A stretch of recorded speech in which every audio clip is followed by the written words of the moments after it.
And we're rolling. All right, cool. Cheers, brother. Cheers, man. Thank you for having me over. Yeah, hell yeah. Thanks for coming. SLS? Yeah, so I was saying they did some competition this weekend. It wasn't like an actual SLL or SLS Street League. Yeah, it wasn't an actual street league event. They just it was just a stair set with the handrails. And like I said, I can't remember. I think it was the Wilshire stair Like set that they 15 with the square rail. Yeah, I can't remember what stair set it was, but it just made me think of that because I seen the Hubba Hideout Oh, sick. picture up there. And I didn't actually watch the competition. I just seen a couple highlights, like that Braden Hoven. Oh, he's so sick. Yeah, he did like an impossible nose grind on it, which is a gnarly trick. And then that Alex Midler guy did like kickflip 360 board slide on it, which is pretty gnarly. The level of tricks are getting crazy nowadays. It is insane. It's super insane. Yeah, I'm kind of glad I didn't grow up skating now because the expectations are wild nowadays. It's insane. One I enjoyed recently was Jnco, till the legs fall off or whatever. And Jnco's always been a sleeper too. I feel like he's always been out there and he's always been super good, but I always feel like he catches he stays under the radar quite a bit because he is a gnarly skater. I know. He's like a true... I was thinking that to myself the other day too. He's like a true skateboarder. Yeah. I mean, all of them are, every one of them, but he's like extra dope. Well, I mean, because he's not all up front in the mix, but he's just puts it down. Someone to be like that good at skateboarding, and no offense to Darkstar, but to still be pro for them, I mean, that just shows I don't know what his contracts look like or anything like that, but I feel like damn, he is still on Darkstar. Yeah, and for that to still be a fact, like that blows my mind. True, because who else do they have really anymore? I don't even know. I can't tell you who really the Darkstar team boards was anymore. Well, I know for a while they got like super mainstream and they're selling them at Walmart and other places like Big Five and stuff. I think I remember seeing Darkstar at Walmart. Yeah, but I remember, since Darkstar Battalion came out, I couldn't really tell you who's ever been on Darkstar other than Jnco. And I think Baczynski was a Darkstar guy, and I think he may still be a Darkstar guy. Yeah. Yeah, and he's also a really good guy that's super underrated. He's been getting a lot of... Dave Baczynski? Yeah, but he's been getting a lot of attention lately because they've been doing that like best kickflip, like... He's most the guy famous kickflip, and he kickflipped El Toro. He opened the door on that, huh? Yeah, he was the first person to kickflip that, and so I know I've been seeing a lot of footage of that lately. But he's such a crazy mini vert skater. He kills those mini ramps. Damn, for real, Baczynski. Mm-hmm. I was trying to look up Darkstar, see if they have who they have anymore. They have this competition. It's called I don't know if you've ever seen. It's the Mano y Mano competition, and it's like through Woodward. And it's a mini ramp competition, and it's super dope. Sick. But yeah, Baczynski's always in that, and he kills it. They usually have like Baczynski, CJ Collins. God, what's that one guy? He skates for Santa Cruz. What's it? Wooten. I can't think of it. Jake Wooten? Jake Wooten. He's a ripper on tranny. He is a beast. Oh, man. That guy is gnarly. He's something else. He'll do like big air spin shit to like coping. And like massive 540s to 50-50 stalls and shit. Yeah, you're like, he's what? gnarly. Yeah. Then another guy I like too is that, what's his name?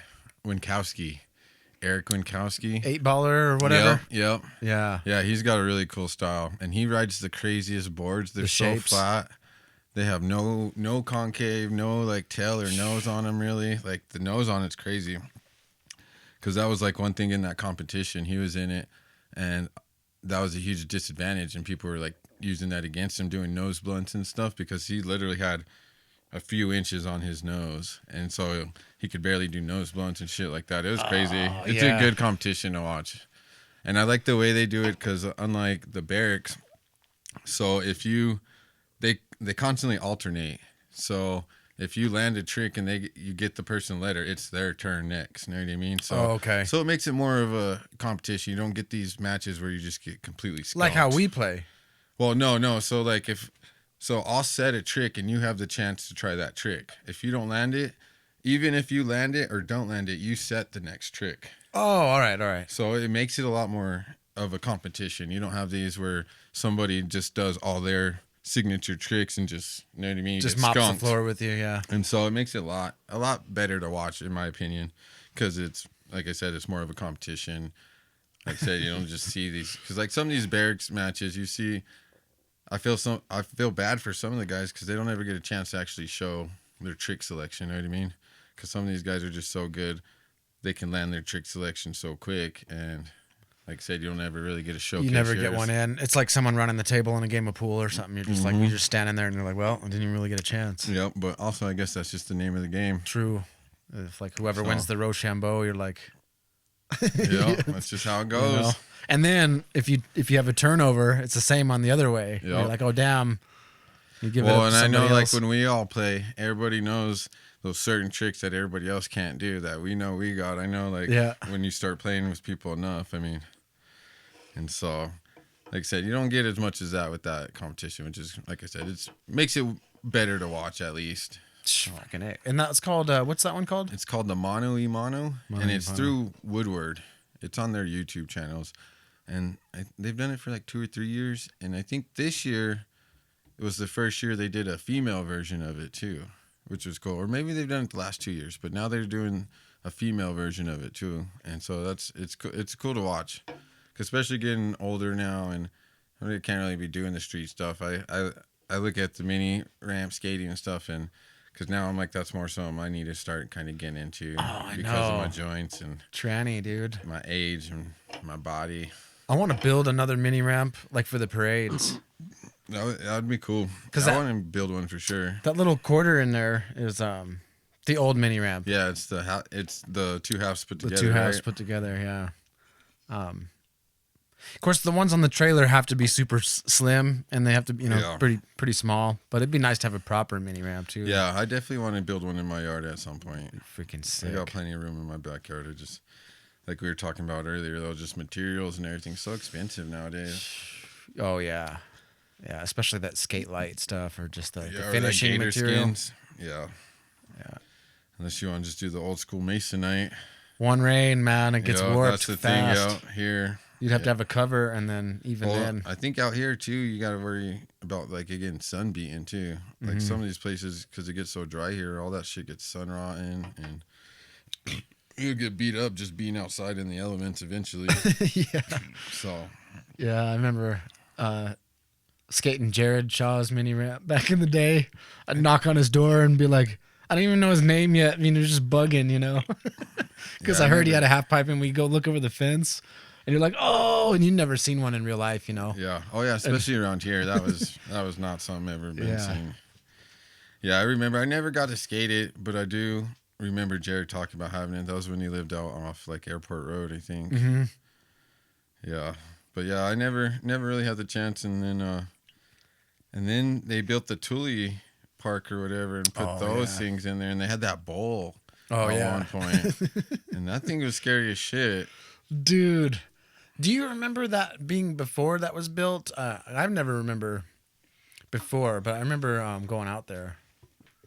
Like, in other words, what I'm asking is, I wonder who knows when it was built, because it's old. Yeah, it is old.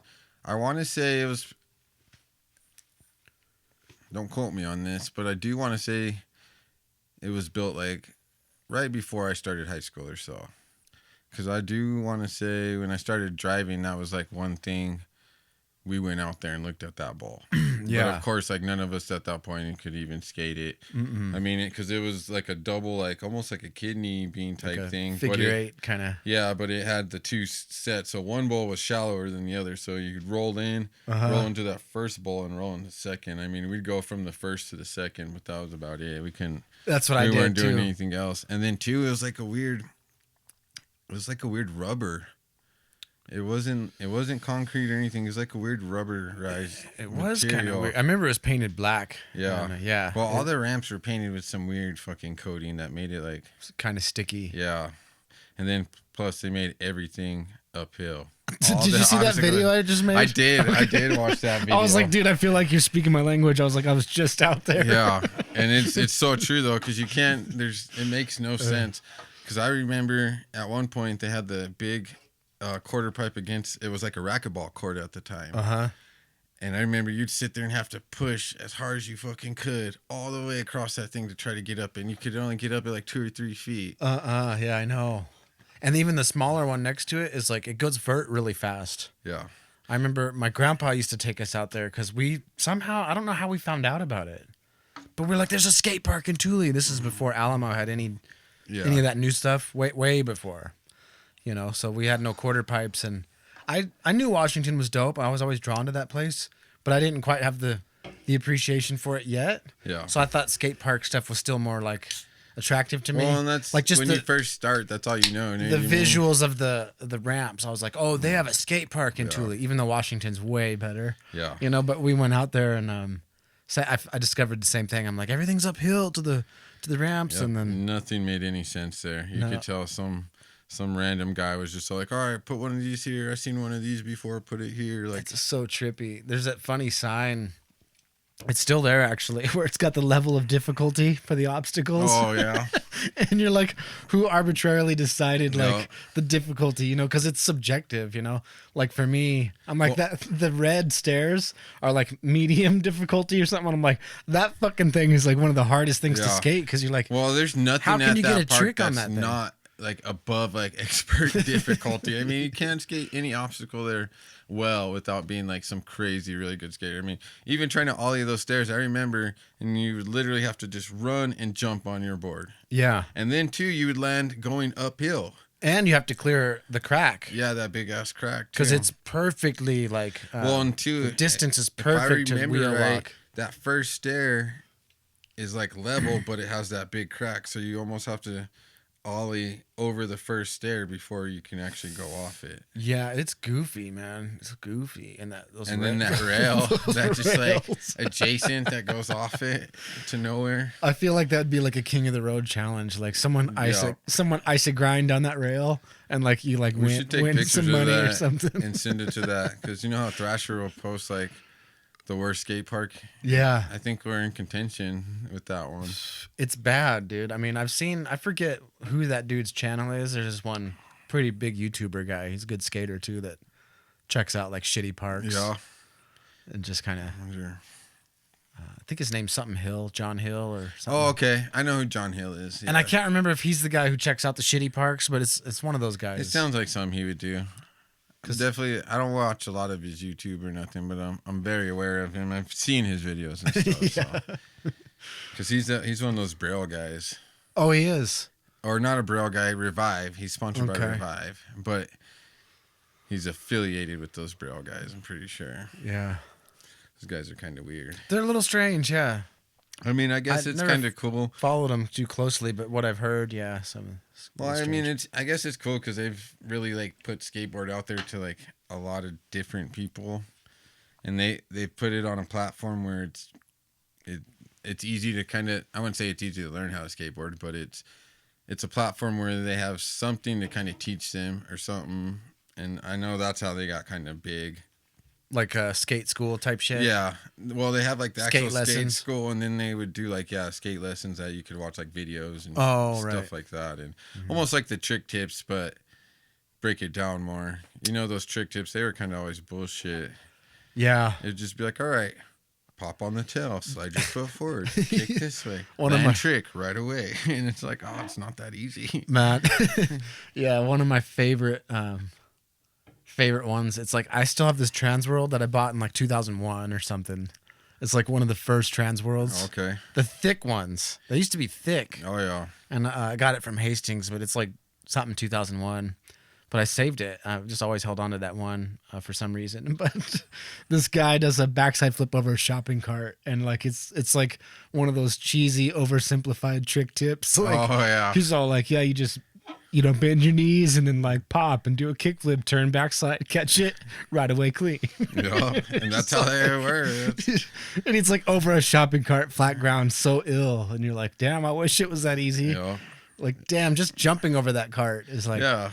Let alone just riding a skateboard, it's not even that easy. You know what I mean? Damn. Yeah, that magazine is sick. Well, actually, they just I don't know if you've seen, they have a Transworld app now on like the TVs and stuff. No shit. Yeah, if you it's free and you can download it. It has all the old 411s on it. It has some of the old like trick tips on it and stuff. And it has a couple like the 411 videos and stuff. But yeah, it's pretty cool. I've been watching a bunch of them because it goes all the way back to like early 90s. Sick. I love that stuff, man. It never gets old. Yeah. The older it gets, still never gets old. I really like the Epically Laters too. Do you ever watch those? Those are super sick. I love documentary stuff. Just like the This Old Ledge, that little series where it's like a Thrasher puts on. It's called This Old Ledge. I don't think I've seen that. And it's like they'll do spots like Pier 7, history of Pier 7. Okay. History of the NY courthouse or the pyramid ledges. Okay, yeah. I know what you're talking about. He talks about the archacurture, why it's this kind of concrete, because in this era they were, so it's like historical. Didn't they do that New York bank just recently, the one. Mm-hmm. Okay, yeah. So I know what you're. They've done a few SF spots and a few New York spots. Yeah, because they've done the Brooklyn banks too, haven't they? Yeah, Brooklyn banks. Yeah, they did courthouse, Brooklyn banks, and then the most recent one was someone's Grant's tomb. It's like that. It's like these hubbas that go into these skinny banks, and people will trick on it and land in these gnarly ass banks. They're fucking sick, man. Yeah, maybe if I've seen it. Let's see if we can bring some shit up. If I can find out where I'm at. Yeah, because I think I watched that Brooklyn Banks one. Because were they talking about how like all the spots were all like within that one area? Because you have like the banks, and then you have that what's that ledge? Blubba. Yeah. The black hubba. Yep. I would like to try to skate that thing. That thing looks really fun. Yeah, that would be sick. It's this old ledge. Oh, yeah. Yeah, so there's Brooklyn Banks, pyramid ledges. Okay. The Hubba Hideout.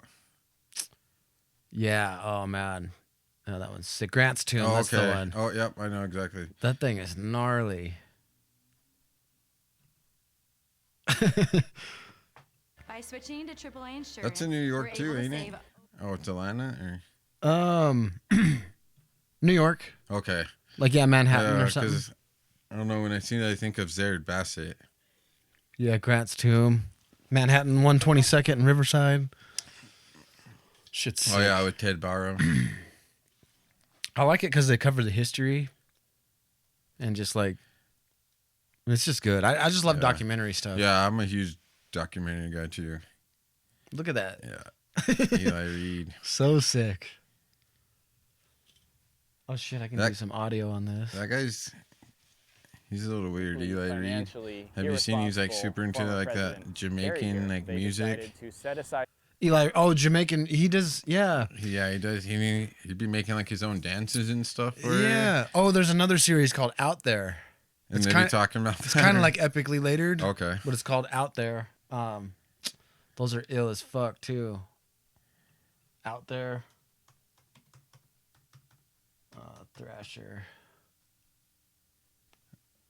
Thrasher.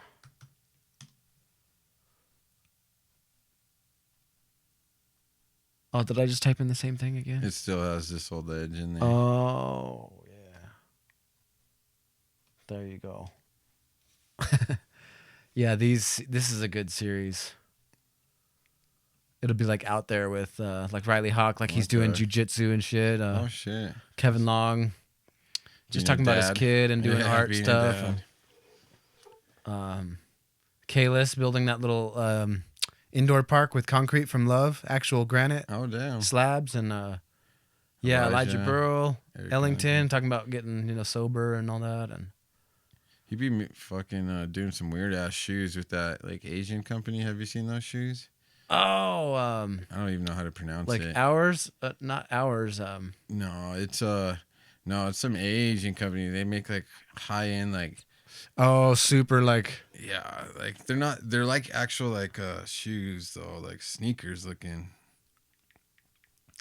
They're weird looking though. Damn, yeah. See, here's Gino Iannucci, Donnie Barley, Olsen. It's such a good series. John Fitzgerald, he's like into boxing. Yeah, I'll definitely have to check it out. Eli Reed. Yeah, this is the one that made me think of it. Dance Hall. That's what that stuff's called. Gillette. Damn, he's so sick. Gillette's is really good.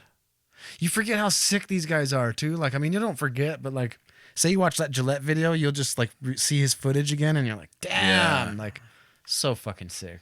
See these ones. Layne is the company. Oh shit! I thought he was doing that. What is it, Hours or whatever? Yeah, they were where they're doing those like super leisure shoes. It was like Cam Aquaman and Brian Herman that were doing it. Yeah. Yeah, what's his name? Jason Moa or whatever. I had pulled this up just to like just to have something, cause like your part on We're Not Pros. Oh yeah. I had to keep the It's audio funny, low, this so intro, I was like super high on mushrooms right here at this point. I like the old base park, man. It was fun. Like the new stuff's cool. And I know I'm always like a hater on the new stuff, but like the old one was more spread out. I feel like you could like get more tricks in.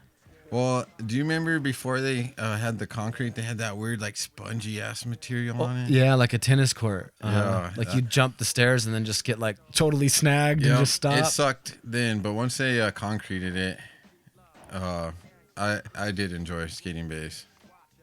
Well, at that time there wasn't anything that had ramps or anything really. You know what I mean? Again, yeah, we had no like quote skate park. Yeah. That 5-0 shoves ill with them white shoes. And then that gap too, man. And my then mom used to I work tore right my there. ACL that night. Fucking sucks, dude. Yeah, because of that fall at the end, Fabian was like, "Let's do it one more time," and then I tried it one more time and tore my ACL.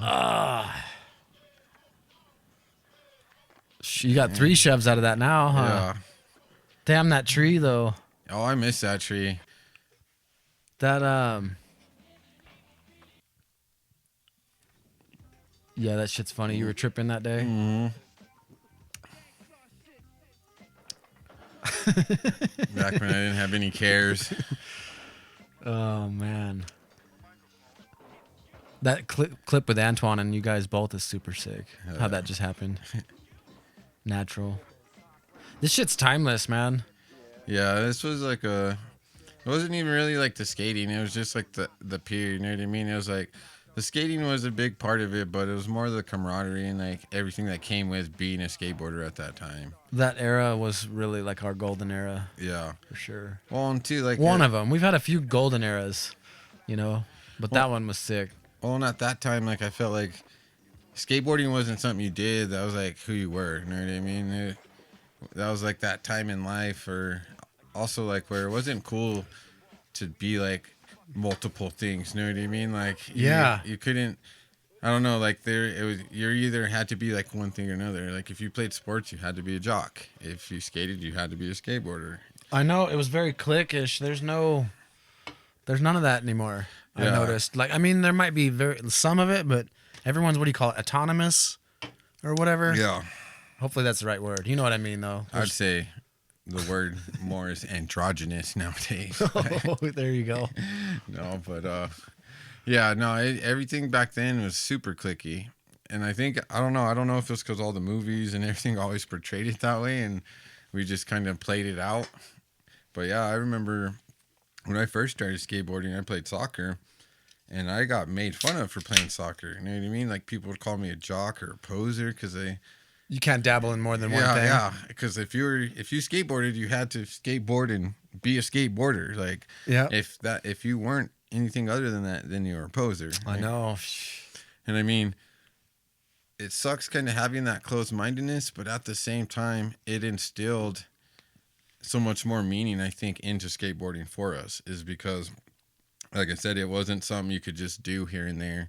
It wasn't something you could just pick up and then drop it. Like I said, once you got immersed into it, like that's what you became, and because of that, like, whole mindset. And I know, like I said, I think it's definitely catch-22, because I mean, there are probably some things I probably missed out, especially growing up in high school and stuff, because I had that mentality. Just a linear vision, you know, but also, like I said, that's probably also the reason I still skateboard to this day, is because because of that mindset where I told myself I am a skateboarder. This is what I am. This is what I do. And I know. so, but I mean, I couldn't picture my life not skateboarding, to be honest. Like I mean, even if it wasn't for that mindset, I think skateboarding would have always been something pretty close to me. Something I had a passion for. Whether you could whether I could have played soccer and basketball and all that stuff and still been a skateboarder, I was still. But I think, like I said, by the end of it, I would have still been skateboarding at this point. It's a trip too, because I always kind of knew. I'm like, this is the thing. Like you can't unsee it. It's like being exposed to some level of like wisdom or I don't know. It's like once you see it, you can't go back. Well, that's how I always felt. I'm like, damn, like I can't ever leave this. Well, like even that's if you the thing. stop skating and never skate again, physically, like there's just no way that you'll ever leave the mental. Well, and I think it perception of builds it like all. a resilientness in you because there's a lot of sports that, you know what I mean? There's probably a lot of people that go play football, go break their leg, and would never play football again. Yep. You can't really say that you can't go to a skateboarder. And I mean, and it goes back to maybe that mindset, but if you break your leg and you stop skateboarding, you're not a skateboarder. You know what I mean? Like, Gotta get back on the horse eventually. but I mean, we go through a lot of stuff that a lot of other sports don't go through on the daily basis. I mean, someone can go and play a season of basketball and not once twist their knee, roll their ankle. You know what I mean? Mm-hmm. It's rare we go out and skate more than 2 or 3 hours and not hit the ground. You know what I mean? At one point, like whether Getting some dirt on and you. it doesn't matter. You can be the best skateboarder in the world. Like there's so many other, I guess, elements when it comes to skateboarding that you can't sit there and be the master of all of them. There's going to be something out of your control. Like, I mean, the smallest rock and pebble can ruin your life. Like literally can ruin your day. Like, Yeah. And I mean, no basketball player can say that. You know what I mean? He can't ever be like, oh, had the best game of my life until I hit that tiny little pebble and then ended up fucking my shit up and I ain't playing basketball for the next 2 weeks. Like, Fuck. that's not, I mean, it may have happened to 1 or 2 people, but it's not something that most basketball people can say. Yeah, they don't especially grapple with it. Especially on a routinely basis, too. I mean, so I'm saying every skateboarder deals with that anytime they step on that skateboard, whether it be for 30 seconds or 2 hours. That's always a factor. Yeah, the smoke factor's real, for sure. It just is, Mm-hmm. Yeah. Calculated risk, I mean, the older you get and you're working and you got other like responsibilities and stuff, and I think there's always in the back of your mind, you're like, It is. Oh yeah. but you can't stop. You can't let that stop you. Like, well, and that's the thing. Fear, and that's a metaphor for life too. Like, Yeah, you can lose in life in any kind of way. I mean, we drive around on these tin cans at fucking 80 miles an hour. Shit, people have died slipping in the bathtub. Yeah. You know what I mean? I mean, as long as you kind of stay within your wheelhouse to an extent, and then like just know what you're getting into, and kind of. Well, and that's what it is. You can push your boundaries a little bit, but you got to know yourself. And seeing that's exactly what Pick and choose your battles. Make. Some days you're on. Some days you're like, and you're on, and you can push it. And other days you're like, like you're just a little off, and then you're like, I don't know, man. Like, well, especially I'll nowadays. just do my standards or something. But like some days you don't want to push it because you're just not. You're not like on especially your A-game. getting older. Because I mean, before I had way more good days than bad days. Now it alternates pretty like routinely. Mm-hmm. I mean, but a lot of it though is always my body. You know what I mean? It's because I have real bad knee problems and stuff like that, and a lot of it that factors into it. And some days I have really good days where my knees just don't bug you at all. They're not hurting. They're not. And then there's some days I go out there and I mean I can't be out there more than 20, 30 minutes without my shit starting to throb. But also, that won't ever stop me. I mean, but that's all I do. I mean, that stuff will never stop me from skating. But like you said, it just pretty much decides my tempo. You know what I mean? Yeah. As long as I'm out there skating, I'm having a good time. So my body pretty much decides if I'm going to just go out there and just keep it casual, do my basic, regular stuff, or if I'm going to go out there and try stuff new or try to learn a new trick. I mean, of course, every day I want to learn a new trick that I'm out there, but like I said, it ultimately comes down to my body and how I'm feeling. Yeah, and then there's like the chemistry of the crew or whatever's happening. Oh yeah, definitely, yeah. Because then like everyone's all getting in there and getting your licks in, and oh yeah, no, that definitely, that's one thing too. I love skateboarding, but I hate skateboarding by myself, and it has nothing to do. It's not like because I need somebody to talk to or anything like that. It's just the energy feeding like you get off when you're skating with, number one, good friends, and then you're just skating with people who also push you to try new things. And I mean, me and JoJo skate a lot all the time, but there's been a lot of tricks I've learned because even though there's a lot of tricks we do that are the same, he has a different style and he does a lot of different tricks that I don't. Yeah. But that's also led me to try different things and kind of expand my style and vice versa. You know what I mean? And totally. So it's awesome to have that there and feed off that. And like I said, I mean, there could be times I'm having a good day and like JoJo's out there killing it or you're killing it and I'm getting vibes off that. You know what I mean? And that could change the way I'm skating or someone just starts skating a different thing that you're like, you might not have skated it that day, but somebody else is like, oh, they waxed up this thing on the other side of the park or whatever. And you're like, well, okay, you know, or JoJo brings that wooden pallet thing. Yeah, I mean, yeah, that's, and you're just like, okay, I guess we're skating this now. Yeah, and we have a bunch of fun. Or just like when you brought that box Monday. Yeah. I mean, when you pulled that out, that just opened it up. The whole set started just on that box. Like it went from just chilling to. Now we got something. Yeah. Yeah.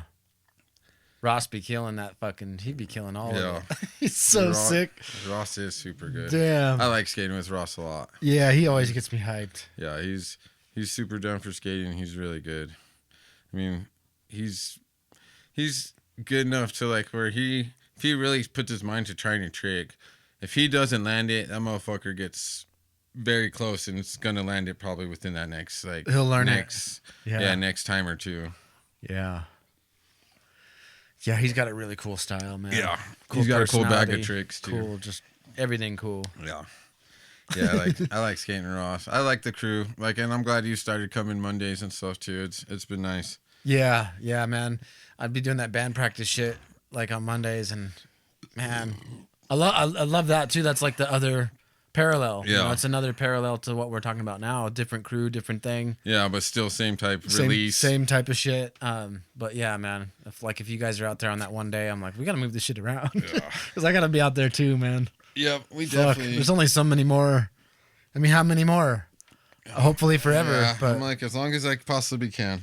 Hopefully forever, but you know, we gotta just make the most of it. Yeah, but I live for my Mondays, bro. Just being out there skating. Like I said, I mean, I'd like to get out there more, and just with life and my body, sometimes it just doesn't permit it. But I mean, I make sure I get out there every Monday though, no matter what. I mean, nice. Yeah, because I literally live for that shit. That's a good day of the week to look forward to because it's usually the reverse. Like we were talking about that last time. It's like, fuck, it's Monday. Yeah. In case of the Mondays, you're like, fuck yeah, it's Monday.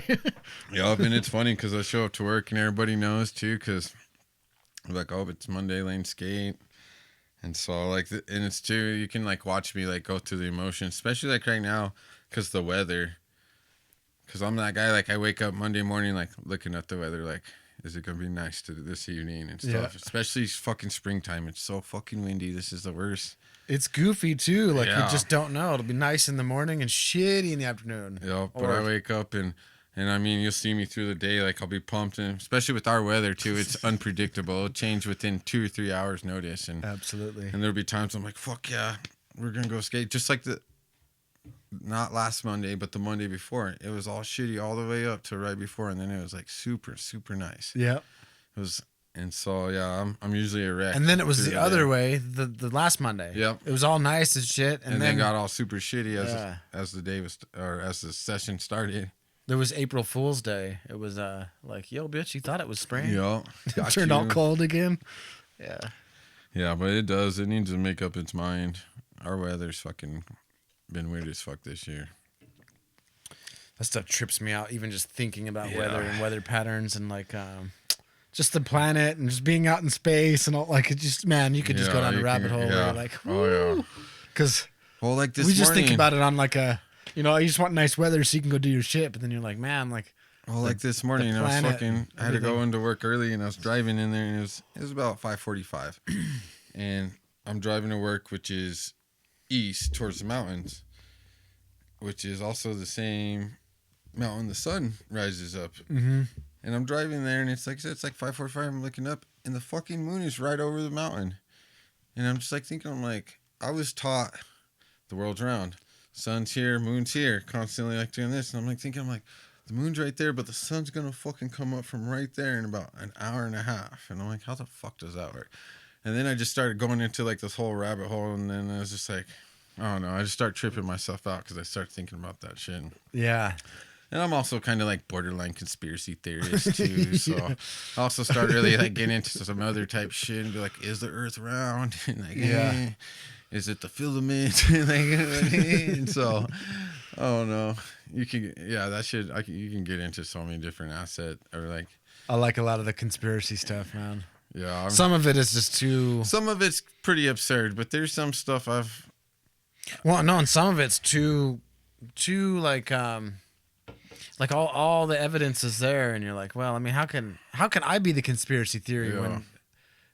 You know, when all this stuff is like so obvious that it's a fucking sham or whatever it is, you know. Sometimes it's not that obvious, but some things seem so obvious where you're like, how are other people not seeing this? Well, you know? Yeah, dude. Just like those lights in the sky. Yeah. There's those fucking lights every time. We've seen those lights, and I don't know if it was one time me, Ross, and JoJo were there, and it was just us.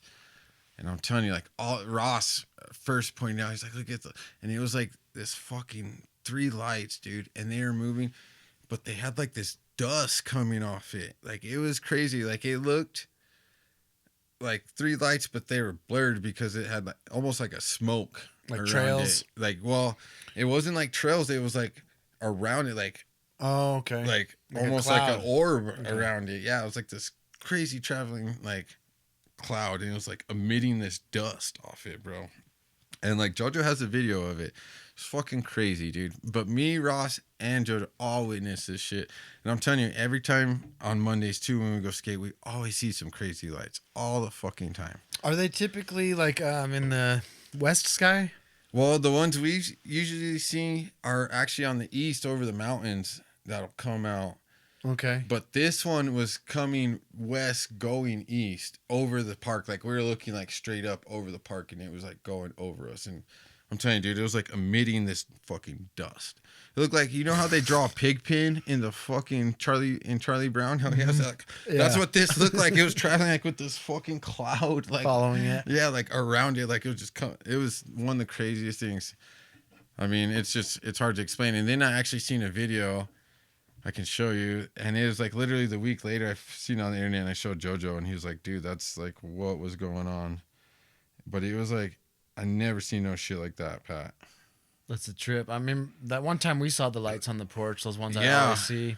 The 3, and how they'll spot out, like there'll be 3, then 2, then 1, and then. Yeah. Yeah, I've been seeing those for years, since like high school. And I don't necessarily think those are aliens. I think that's some government fucking. Just some weird crafts. See, this is. But it looked just like that. Damn. What the hell? Looks like it's moving through water almost. Yeah, dude, I'm telling you, it's like just like emitting like smoke. It's like if Snoop Dogg had a spaceship, that's what it fucking looks like. Damn. But I'm telling you, dude, you can ask Ross and ask JoJo. JoJo has a video, and so does Ross too. Like, it's not as, this one's a little clearer, but I'm telling you, it looks just like that. It's one of the craziest lights I've seen. I've seen a bunch of lights here, but that was one, I've never seen anything like that. Like, we've seen those lights several times. There's been, I think, 2 times at least that me and you've been here that we've seen those lights. But yeah, that shit was crazy. It's totally different. It's a trip, dude. And I don't know if they're fucking, that was the government out there like fucking seeding, cloud seeding and all that stuff, or throwing out some nanobots or something. And since we're on the conspiracy stuff, have you heard about this whole eclipse thing that's like happening? Well, just vaguely, just like I haven't dug too far deep into it, but I have heard people saying that like this eclipse is gonna be like kind of like the beginning of the end, and like that a bunch of crazy shit's gonna start happening. That we're gonna supposedly lose like all cell phone service, and that's what somebody at work was telling me, that it's gonna cause a blackout possibly. And to be honest, I'm like, fuck yeah, I'm down. I'm like, this earth needs that more now than anything. Yeah, it's like people need to get disconnected. A reset.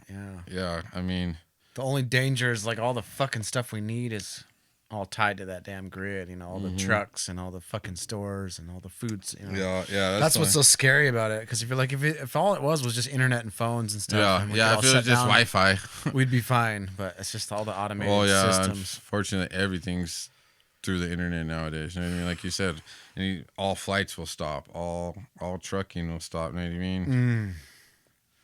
Yeah, all the Uber and all the anything. Production, and mostly just food and stuff like that. You know, that's obviously the most important stuff. But that'd be the supply chain, you know, shit. But I mean, we'd find a way. We'd find a way to deal with it, you know. But there would be a period of time of like, oh fuck. Oh yeah, no, there'd be. I think there'd be a big period of time of fucking crazy shit going down. To be honest, I'm like, people nowadays, they don't have no fucking chill. You know what I mean? Like, they get been out of shape quick over small stuff, over the craziest things.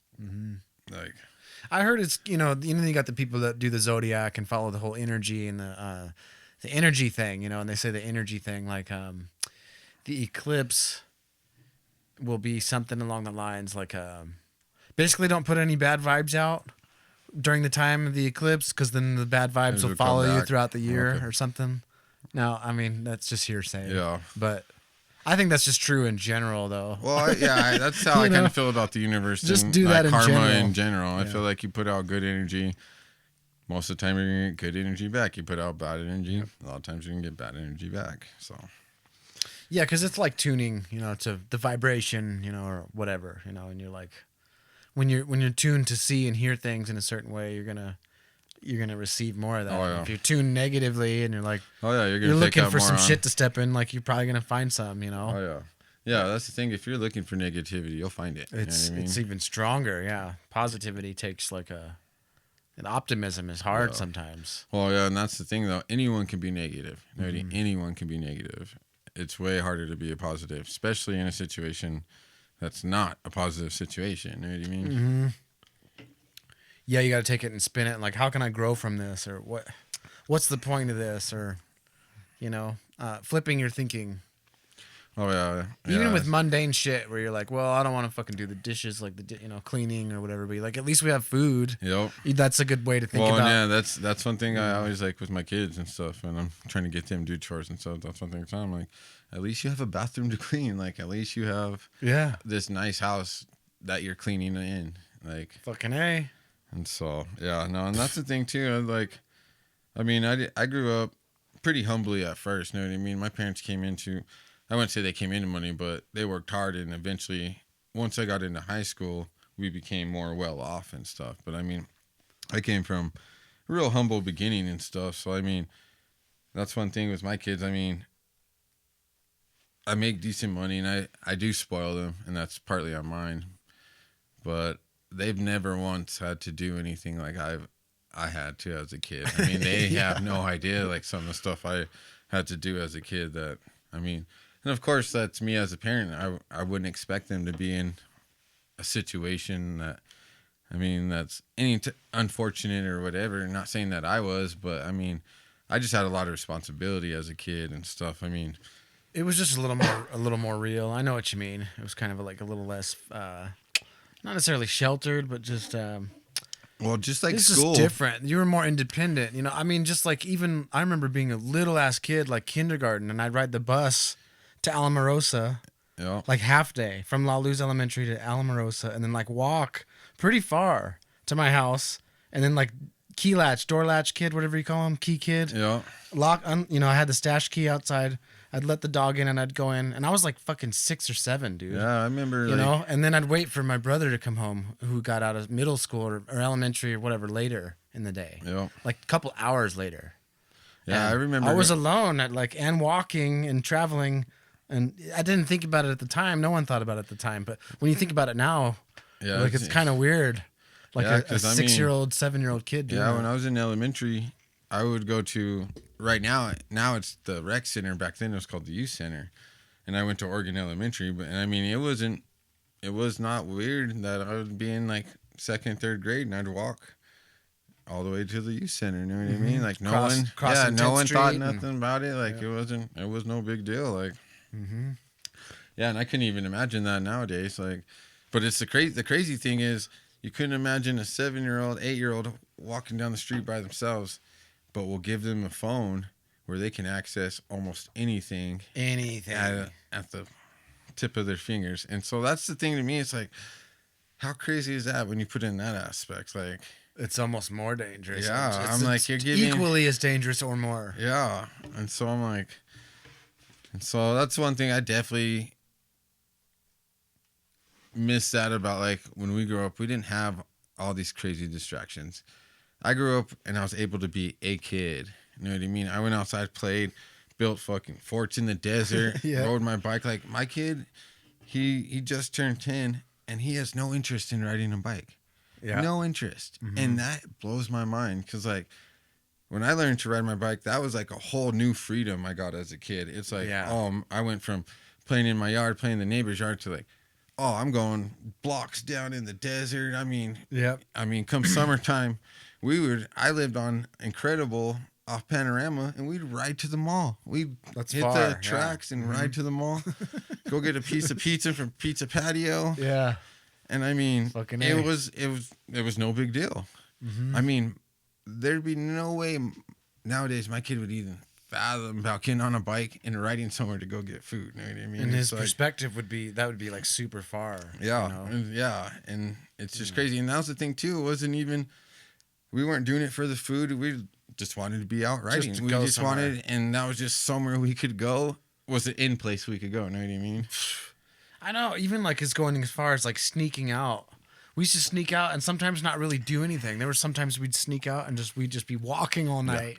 Kind of with the mall, nowhere to go, and the nothing mall to do. On a Friday or Saturday night back then. Like, you would literally show up and there'd be like everybody, 40, 50 kids. It was like school. It was like school, but at night. Yeah, there wasn't shit to do. But guess what? They wanted to be out. They wanted to be doing something. They didn't want to be at home. They didn't want to be behind a TV. Like, there was not, at the mall, I swear, because it'd be like you'd see everybody. Yeah. It was almost like just like going to school. Or Sonic too. Yeah, Sonic. You could literally, if I remember being in high school, and at this time too, you didn't have cell phones. You'd call people's house phones or whatever. They didn't answer. You would drive to Sonic, and you would find 9 out of 10 times you would find somebody you know hanging out at one of the Sonics. Yeah, and you'd connect. Yeah. You'd find the plug and then like meet up with the group. Yeah, and then because that's where most people, like I said, we didn't have cell phones. Everybody would get on like MSN Messenger and be like, "Oh, Sonic at this time tonight," and everybody just knew. You know what I mean? Like, but like I said, everybody was wanting to be out all the time. We weren't necessarily maybe doing the best things all the time, of course. But that was the thing. No one wanted to be at home. That's the one thing I was telling Sarah about. I was like, when I was a kid, I never wanted to be home. I never wanted to be home. Yeah. The sitting in my room for like hours and hours was never something I would do. No, hell no. And I mean, my parents too were super strict. And like when it came to the weekends, I had to do, like, come Saturday morning, I had to do probably 3 to 4 hours of chores every Saturday. Yeah. Every Saturday before I could even leave. Like, even if I went and stayed the night at someone's house on a Friday, I would have to be back. Oh, shit. That's all good. I'd have to be back at my house by 8 o'clock that morning to do my chores. Because it didn't matter. Come Saturday morning, I had to do my chores. And I mean... Yeah, you're on the clock. Yeah, and we, like I said, we cleaned the entire house. Between me and my sister, we'd vacuum everything, dust everything, dishes. I mean, we dust my parents' room. We cleaned their bathroom. We cleaned our bathroom. And I mean, we would clean the whole house. Top to bottom, yeah. And we couldn't go anywhere. But I would come home and I mean, I would bust my ass for those 3 hours. And I mean, my mom too, she was strict. Like, it wasn't no, off my word, she'd come and check everything, like white glove test shit, like everything. Like, yeah. And it's like, so there was none of this, like, oh, I'm just going to tell her this. And no, I had to make sure, because if not, she would, whether I forgot one spot, I would have to redo everything. You know what I mean? And so I made sure shit was done. Yeah. And I was thinking, my kids have never been through that, never once. And not that I want him to, but what I'm scared of is when it comes to the workforce, 9 out of 10 times your boss ain't gonna be like, oh, I'm sorry you don't like to do this, well, let me give you another task. No, he's gonna be like, either you do this or I'm gonna find somebody else that will. Yeah.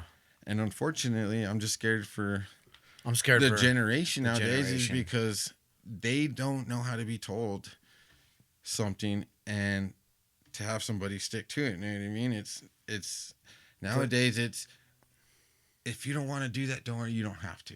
I mean, and I don't know. And there's one thing I actually want to talk to. Someone was telling me there's a girl that identifies as a cat at the high school. Is that true? I don't know about specifically our place. I've heard about this on the news though, and then I've heard that some schools were going as far as like putting cat litter. Yes, and see, I've heard. You know what did happen though? I forgot about this, but it's funny you bring it up because just like 2 days ago, one of my co-teacher guys, he was like, "Remember that email we got?" He's like, "That funny email was like it to petition for?" It was about you're not allowed to have cat litter. That we're not supporting that or whatever. Okay. I forget the email. Because someone had told me that a kid had possibly petitioned to get a litter box at the high school. Mm-hmm. Which, that blows my fucking mind. I'm sorry. If you're a cat, so then you can also sleep on the floor on a tiny little bed. Well, also, and you can eat cat food.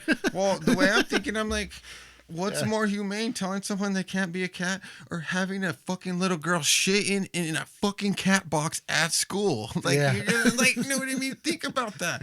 I'm like, is this girl, like, even giving her the ability? I'm like, kids can be smart, but let's be real. Kids cannot make decisions for themselves a lot of the times because they don't think about the beneficiary and they think more about what's going to be fun or what's more. They have no perspective. Yes. Of the grand scheme. Yes, and so it's just crazy to me that like, and I can't even believe like parents like get behind their kids. I'm sorry if my kid came to me and was like, I'm a fucking cat, I would slap them and be like, no, you're not. Yeah.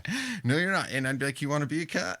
Guess what? You're staying in the garage. You're shitting in this cat box. Here's your fucking food. You want to be a cat? This is what a cat does. Yeah. So this is what you're going to do. You're not going to be a cat that goes to school and acts like a person and wants to be a cat half the time. Oh, cats don't have a cell phone either, so that's mine. Yeah, exactly. Yeah.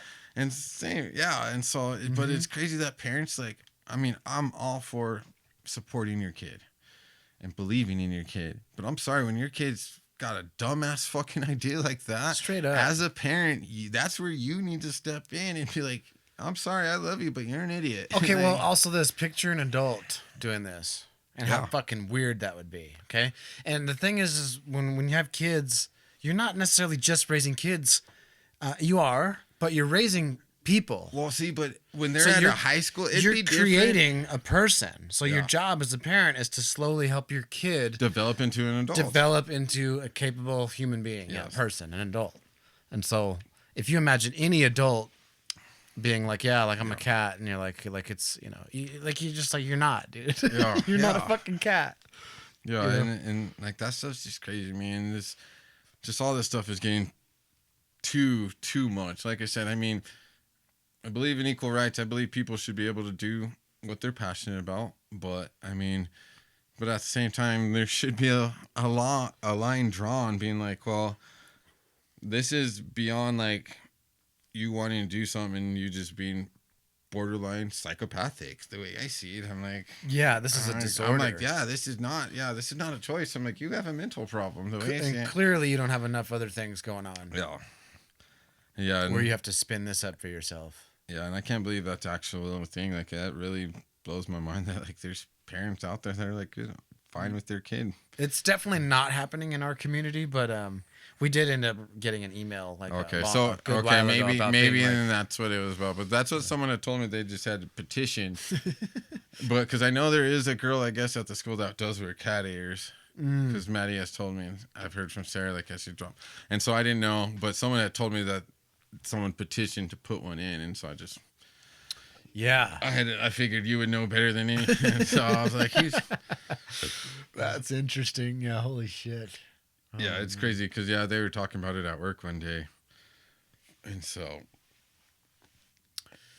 Yeah, I don't know, man. Kids are There's something else, man. something else. Because every generation is that cliche of like you just you have that disconnect between generations and you just don't you don't quite get it. I mean, you know? our disconnect in our generation were nerdy kids in like flame t-shirts playing Magic. They weren't fucking kids acting like fucking animals and like, you know what I mean? Yeah. Trying to be like, like that's the thing. I'm like, I miss the 90s, man. They were good. They were good. That is literally probably one of the best times that I know of. I mean, and they have to be pretty good times because look at everybody's trying to go revert back to the 90s nowadays. You look at style and everything. It's now, all there, yeah. It's baggy jeans. Yep, the baggy jeans. The old fat shoes are coming back. Yep, the retro clothing, like the retro shirts. Like, I mean, I remember my fucking parents were huge Dale Earnhardt fans. Huge.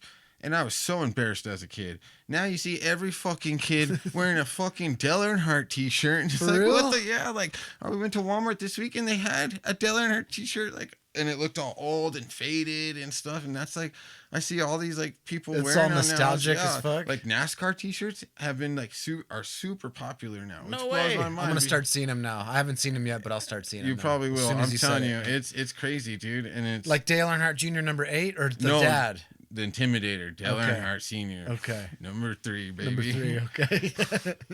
Yeah, dude. Parents, huge Earnhardt fan. I still remember the Eric, day. My friend Eric, man, he was a huge NASCAR, him and his mom. But yeah, they had the Dale Earnhardt shit. Back when it was true. Oh, my parents. And they were for real. Yeah, my parents still have a room dedicated to Dale Earnhardt. Not even kidding. You walk into it, fucking artwork all over the walls, literally 3 or 4 bookshelves with diecast cars, pocket knives, fucking anything. I'm not even kidding. They're huge Dale Earnhardt fans. I still remember the day Dale Earnhardt died. I was in 8th grade. I stayed the night at my friend's house, and I got a call because it happened because I stayed the night Saturday, and I was hanging out Sunday, and I remember I got a call. It was like 2, 3 o'clock Sunday, and my mom was crying. And she was like, I got really bad news. Now I'm thinking a fucking family member died. Yeah. I'm not even kidding. She's crying Tripping. and she's like, we got really bad news. And I'm like, what? She's like, Dale Earnhardt was just in a crash and I think he's gonna make it. And I'm like, what? And like they came and picked me up and like we went back to the house and like they were shooken up. And then like that night or whatever, they declared him dead or whatever. And that next morning, like they were like, I mean, we were gonna have like a moment of silence. Yeah, and shit. like it was a big deal in my family. Like, yeah, huge NASCAR fans. Huge. Damn, yeah. Yeah, I mean, for the longest time, they would go to Vegas, Phoenix, usually Kansas, and Talladega every year. They still go to Phoenix every year to this day. They go to Phoenix every year, but before they would go like 4 or 5 races every year. Nice. And then Mike too. Mike would get the pit passes, all that stuff, because at his last print shop, the building that he rented. It was the Napa building. They had Napa, and so the guy right over by Shell over here. Yeah.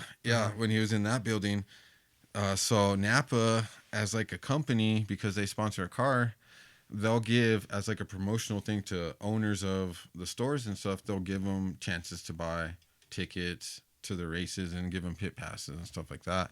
And so Mike had gotten in where he would get the pit passes from the Napa people.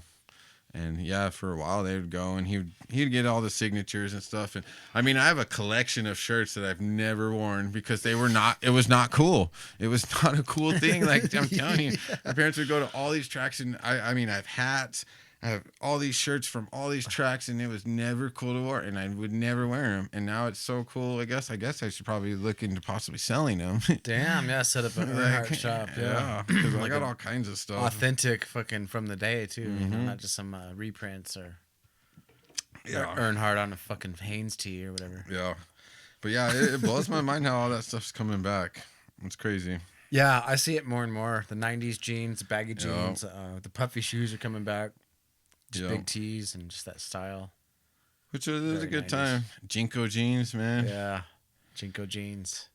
That was the thing too. Broadway fashions. My mom would never. She bought me Jnco jeans, but she would never get me the super baggy ones. I'd be the only guy at school wearing Jnco jeans that fit him. Like it sucked. Like but I guess I had Jnco, so I couldn't complain. You know what's cool is I had some Jncos that were actually kind of fit, and they were the coolest ones looking back. I'm like, because they had a minimal kind of small Jnco logo, and they were like dope but normal jeans. Yeah, see, and that's all. My mom would not buy me the big baggy ones. She would not do it. The big fat logos on the pockets and shit. I actually bought a pair of Jnco Jeans shorts.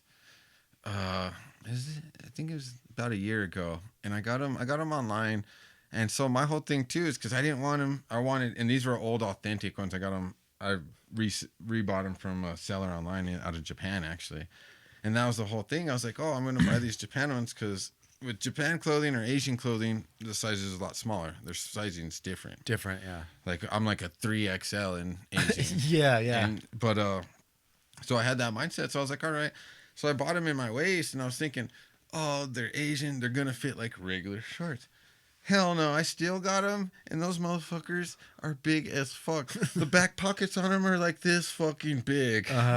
And I mean, of course, I haven't actually worn them out because I'm still like trying to build up the courage because it's just way baggier than what I'm used to. Like, but I'm gonna have to probably this summer bust them out just for nostalgia. Just do it. I should probably wear them when I go skate because then they'll probably cover my knee braces and no one will be able to see them. Yeah, they'll look cool too, just flying around baggy ass clothes. But yeah, Jncos, man, that was a. Yeah, the pockets are so big. Like my brother, I remember him being like, I don't even need a backpack. He's just like put a math book in his fucking remember at one point. Of course, he wouldn't really walk around like that, but he'd just be like, look what I could do, pretty much. I swear to God, I've seen a video somewhere where a guy put the PlayStation in the back pocket. Like, he literally pulls out a fucking old school, like, PlayStation. The fat ones, the gray one, and, like, puts it in the back pocket. Straight up, yeah, because, like, you could fit a full-on... Yeah, you could put it like a laptop in there nowadays. You know what I mean? You could fit a laptop in one of them bitches, for sure. Easily. Remember when at Walmart, before they used to lock up the cigarettes, they just had the aisle? Like, you know, my brother was, you know, back in the day, he told me, like, they used to just go with those baggy pants. They just walk and just take a carton and just put them in those pockets. Yep. I knew people that would steal a bunch of cigarettes from fucking Kmart because they had them right there in the front. Fuck, that was the place to steal all kinds of shit, though. It was Kmart. I think that's part of the reason they went out of business. I know, man. We were fuckheads, too, back then. I didn't steal a lot of shit from them, but I know a bunch of people that did. Same here. Yeah, I'd always be like, man, that shit ain't worth it, man. But damn, you'd be on the fringe, you know, seeing it happen. No, that's a good transition, though, man. You quit smoking. Yeah. We were just talking about jacking cigarettes from Walmart, so. Yeah. No, not that we did it, but, you know, with the Jncos, you were capable of doing it. Oh, yeah. Fucking cartons at a time, like you were saying. Yeah, so the Zen things have helped out a little bit? Yeah. I mean, every once in a while I'll get like a nicotine craving. I'll throw one of those in. Like, I'll buy one of those like packaging. Oh, yeah. Cold back. So every once in a while I'll buy like a pack of those Zen things. And I mean, it'll take me like 2-3 weeks to go through it. You know what I mean? I think there's like 10 pouches in it. Oh, nice. Just for like a hard time. Yeah. And then, so, I mean, I'll go a week and then it'll just be like one day. And a lot of times it's at work. You know what I mean? And so I'll just be like, I'll throw one in, and I don't even buy them. I have a friend that, J5, he always has them, so I'll usually just get them from him nowadays. Nice. But yeah, those help every now and then. But other than that, I mean, nicotine free, bro. Nice. Yeah. Sometimes I'll hit the vape with my brother and stuff, but I had a vape for like a short time, years ago, a good couple, I don't know, 5-6 years ago. But then I realized, I'm like, man, what am I doing? Like, buying this shit, you know? I'm like, you either smoke or you don't smoke. Yeah. Like there's a YouTube video where the guy shows like the difference between vaping and smoking, and like, you know, the vaping doesn't really do that much damage, not near compared to smoking. Because there's no like combustion and physical like smoke, you know. But he's basically, what he says is, he's like, if you smoke, you should probably quit smoking, and vaping's a little better for you. But he's like, if you don't smoke, then don't vape, just breathe air. Yeah. Well, and that's the thing, go figure. Yeah, that's the way I see it. I'm like, vaping's good to wean yourself from smoking, as long as you wean yourself from vaping. But not just a permanent vapor. Yeah, it's not, I mean, if you you're putting anything in your lungs that's bad. You know what I mean? Yeah. Even smoking weed. I mean, you're putting a carcinogenic. You're putting smoke into your lungs. Yeah, it may not have all the other shit nicotine or cigarettes carry, but you're still putting smoke into your lungs. So, I mean, any type of smoke is bad. But. Yeah, of course, I know. And every weed head always makes the argument, well, like weed's good for you, and it can be, but smoking it isn't good. Yeah. You know. Yeah. Smoking anything's Just not good. Smoke inhalation isn't good. Yeah. Yeah, not good. It's funny how many weed stores are in Alamogordo. It's crazy, dude. There's literally 10 I'm not complaining. in one block. Yeah. And we don't even have real blocks. Like Alamogordo in the city is like one block, the whole town, you know. Yeah, like a real city block. But I mean from 1st to 10th. I mean, we have like stores. 20, I think we have like probably like 17 fucking weed stores in like a 2-mile radius. You know what I mean? Like, dude, if you you're not think kidding. about it like that, Yeah, you're like, not kidding. It's crazy. It's fucking nuts. I mean, but I'm not upset about it because it's actually helped drive these prices down. Because I'm telling you, a year ago, fuck, prices were crazy. Like, I mean, a year and a half ago, you were paying $45 for an eighth of weed. Nowadays, you can go in somewhere and get an eighth for $15, $20, $25 if it's top shelf. You know what I mean? Like, yeah. And so, I mean, that's been nice because it's actually got into a part, because of all these places, it's a competitive market now. And so people have to compete. Before, when we only had those 3 or 4s, I swear they were like in business, and they're like, look we're all gonna put our shit at this price. Mm-hmm. So, you know what I mean? No matter where you went, you were paying $45, $55 an eighth, which is, I mean, I was paying $50 and I was selling $50 eighths fucking in 2006. Way before the weed stores, like, yeah. You're like, damn. And I was doing way more to get that weight. I was doing all kinds of illegal shit. That's when I was going to like Albuquerque, picking up like 8 pounds, driving back. And it was crazy, dude, too, because I would literally drive to Hobbs, work in Hobbs all week, drive back Thursday night. Then I'd usually be partying Friday night, and I'd wake up early Saturday morning, drive to Albuquerque, pick up 8 to 12 pounds of weed, and literally turn around and drive right back and be back in town by like 2, 3 o'clock. Yep. And I mean, but before that, I would stay the night and stuff. But after, there was one time I almost got a DUI because I smoked a joint in Carrizozo, and I was driving, and this was a Friday night, and they had a DUI checkpoint right there before San Antonio. Yep. And I pull in, and of course, cops fucking smells weed in my truck. On I-25?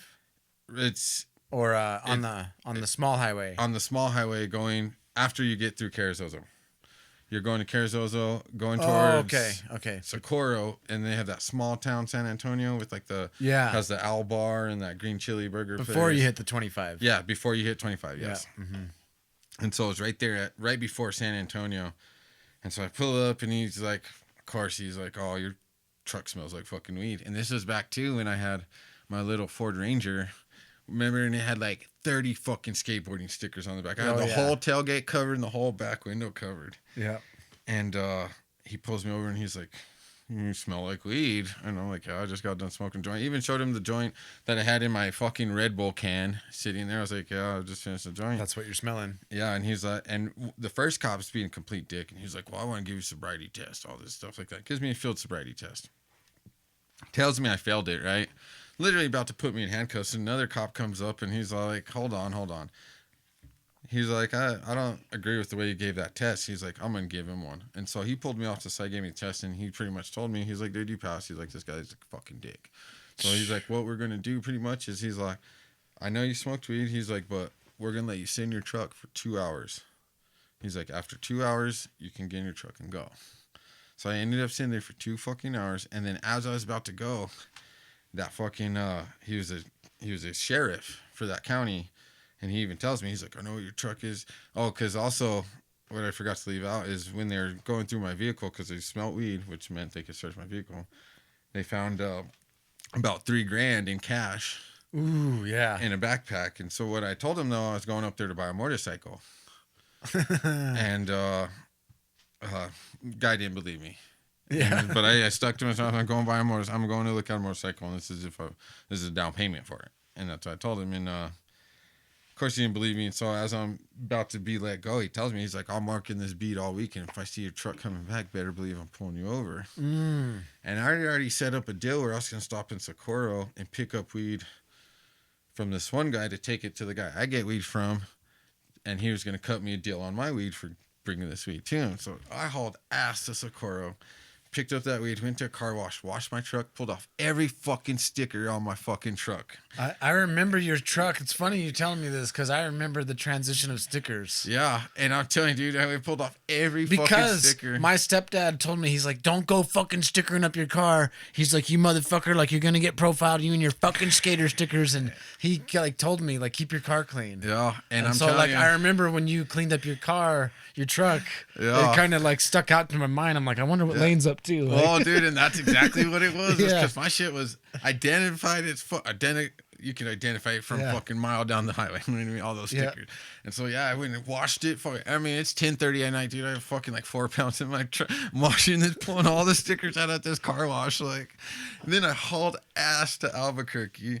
Fucking gave the guy my weed, got my weed. And then I was like so paranoid. I ended up staying the night there. And I was like, no, what? Because it was the sheriff. I was like, I'm not even driving through that fucking county.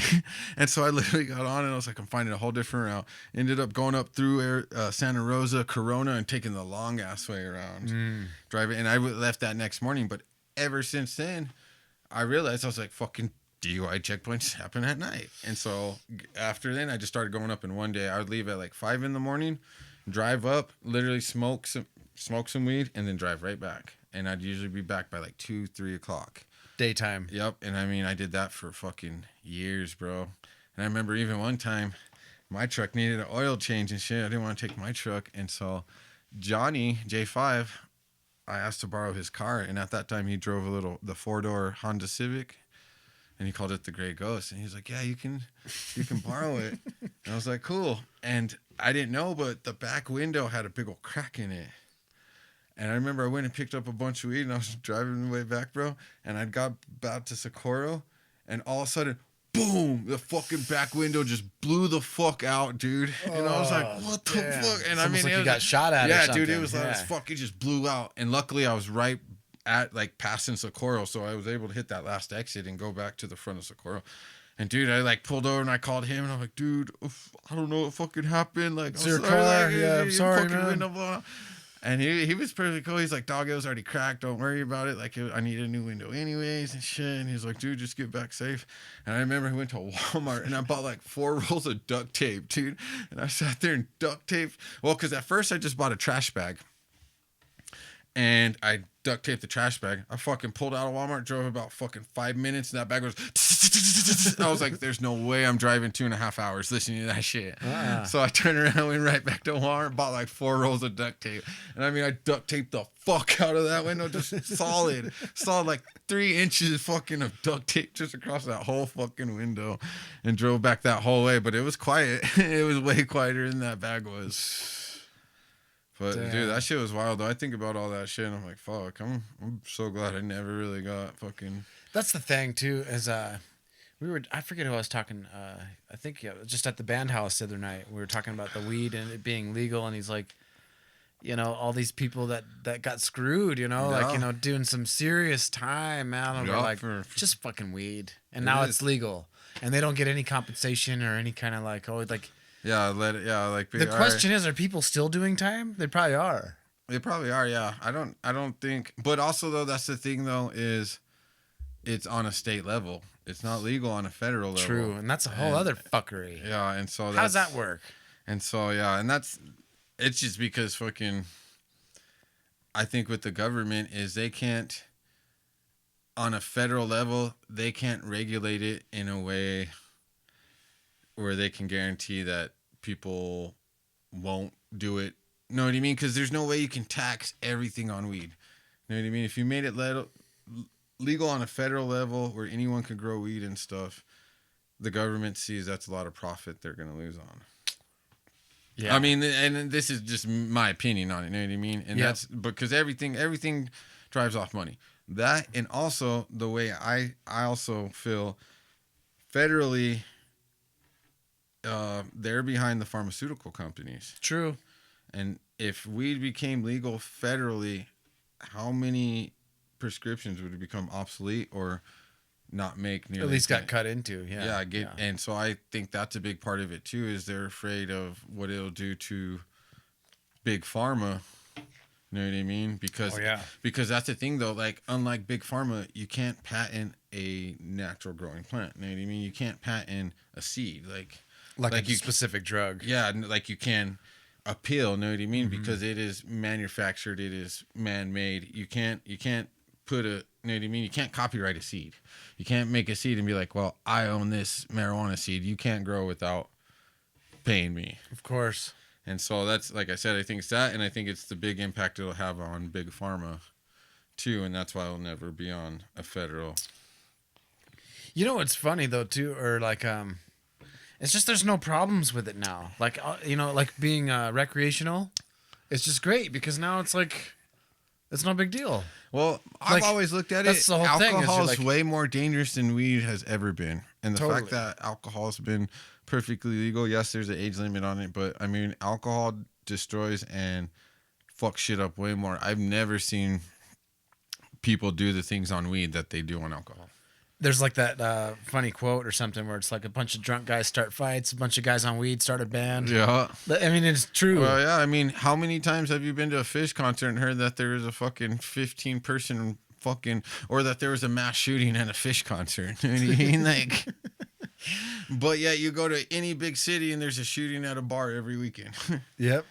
And so I'm just saying it's like I said, but I mean, also being someone who dealt weed, and I've known people who've dealt harder drugs and stuff like that. I was never on a precaution or the same mindset as someone who I knew that possibly sold crack at one time. You know what I mean? Like, not even close. No. And that's the thing, is you don't deal. I mean, if you're dealing with mass amounts, then yes, you have the potential of someone robbing you or someone, just because it's the money of it. You know what I mean? It's that whole. It's not, but you don't have someone trying to rob you for a sack of 7 grams of weed.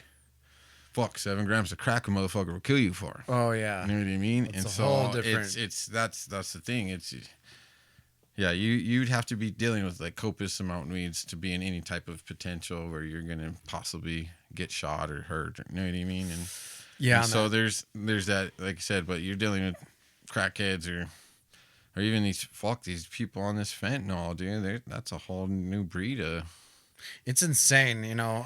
It's really insane. It's crazy what they do, man. Yeah. Like, wow. Yeah, dude. I mean, I've had some family recently. Like, I mean, my cousin was real bad on it, and I mean, it was to the point that just a little over a year ago, she was shot 7 times because of it. And I mean, and the fucked up thing is she got out of that and then went back to fentanyl. I mean, it was crazy. Like, she's in the hospital, shot 7 times, and the cops already knew who had shot her.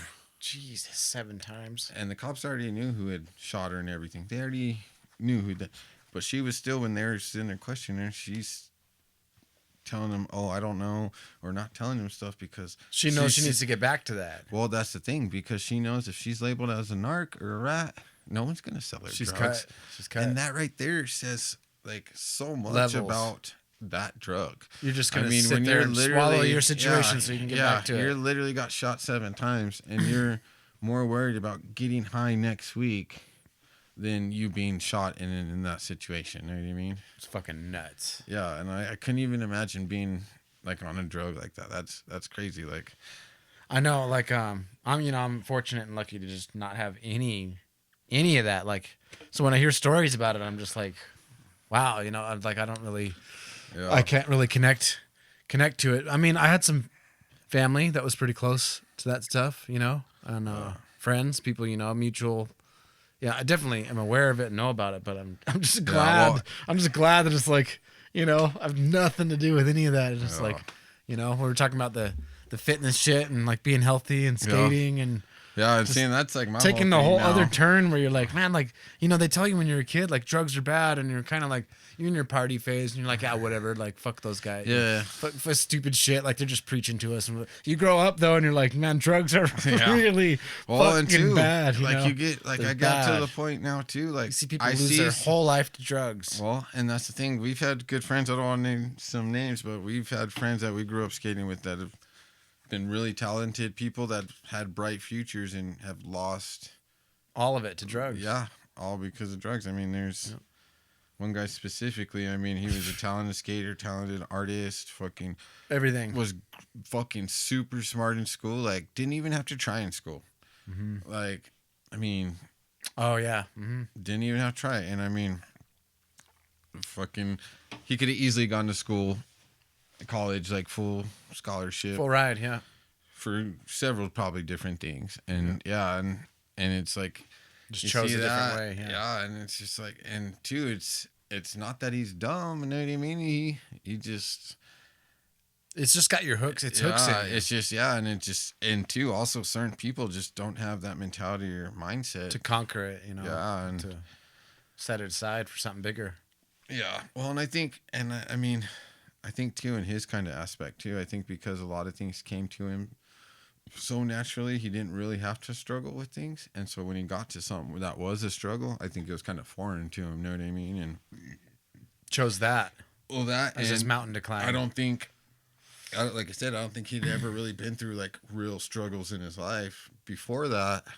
And so I don't think he know how to act it, know what I mean? And True, he so, didn't have the tools. And and I don't think I think he just kind of succumbed to it. And but I don't. I mean, but also you never know. You never really know what's going on in someone else's head. You never know. It's Yeah. I mean, like that, as cliche it is, you never know what's going on until you walk. What they say, walk a mile in someone else's shoes. Like, absolutely, man.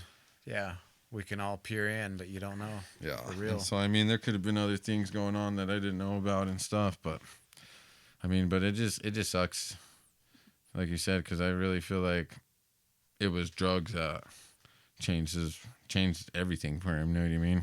Yep. And Yeah, so, and you've seen it happen with lots of different people, man. It's like, damn. Trips me out, man. Yeah. And even just people being gone now, you know, like for various reasons, they're just, you know, like no longer alive, shall we say. Yeah. And you're like, wow, like what the fuck, Yeah. man, you know? That's like, it really makes you appreciate your friends and family and Yeah, stuff. it really does. And I mean, there's not a day that goes by where like, and that I don't think about like, you know, mortality. Like, Yeah. not to be Well, morbid, but I and- mean, yeah, no, like and this I'm shit the same doesn't go way. on forever, you know? And like, And see, at one point in my life, I didn't ever think about it. You know what I mean? It never crossed my mind. But now too, I think I'm at the point in my life where if something happens to me, it's gonna affect other people than just myself. You know what I mean? Now I'm at a point where I have other people relying on me, and I have other people that are affected by my decisions. And absolutely, so yeah. I think that's part of the reason too. I have this concern. Is like I said, I'm not really scared to die. But like I said, I don't want to leave mines without. You know what I mean? I don't want to put anyone in my immediate family in a situation where, and so I mean, it's.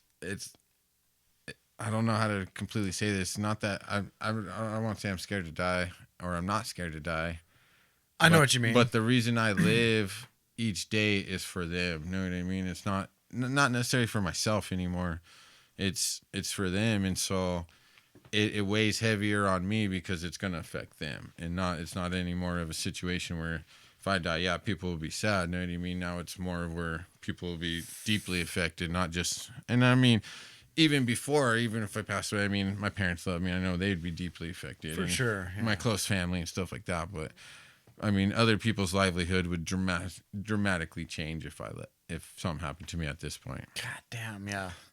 And so that weighs on me more than anything. It's so crazy to think about too, Yeah. because like we're so wired to just think like. Well, and We just feel like it's just like, you know, this just goes and goes and goes, and you're like, Yeah, you know, dude. but then like you'll see somebody gone, you know, and you're like, damn, like whoa, like it. Well, but that's like the awesome thing about like our friendship and like JoJo's friendship is, it's been so long, and it's awesome to be able to share all this with somebody and be able to sit here and talk about this with somebody from start to beginning, being like, look at this is where we started and we're here now.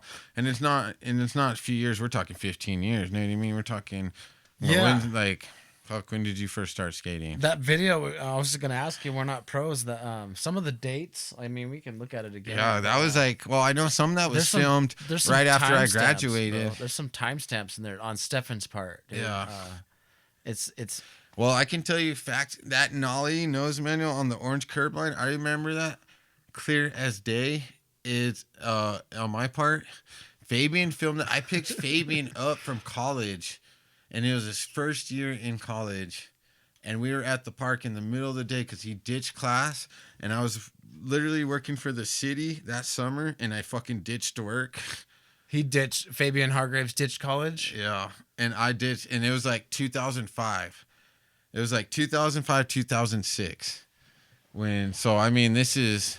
This is at least 10 years ago. Oh, dude, this is old, bro. Check this shit out. There's timestamps on Stefan's footage. Like, it's got the old, like, high 8. Yeah. There's one on my part right here at the beginning. Oh, shit, there you go. Yeah, 2005. April 23rd, 2005. Yeah, that's what I'm saying, 2005, 2006. That's 19 years ago in a couple weeks. So, yeah. And I'd already been skating a while because, like, you know. That's funny. That's actually 3 days before my birthday. Like, I ollied that fucking thing behind the old IGA. Yeah, I remember that. I had been skating for, like, a long time already. Like, not a long time, but several years. Because I couldn't ollie off that fucking thing when I first started skating. So, you know. And then, like, there's other ones. Dude, there's older ones in this video. Stefan is next. Yeah. And, shit, Stefan's is, like... There's one, I think it says 2002 on it, bro. It probably does. It's probably old footage from Fabian. Yeah, dude.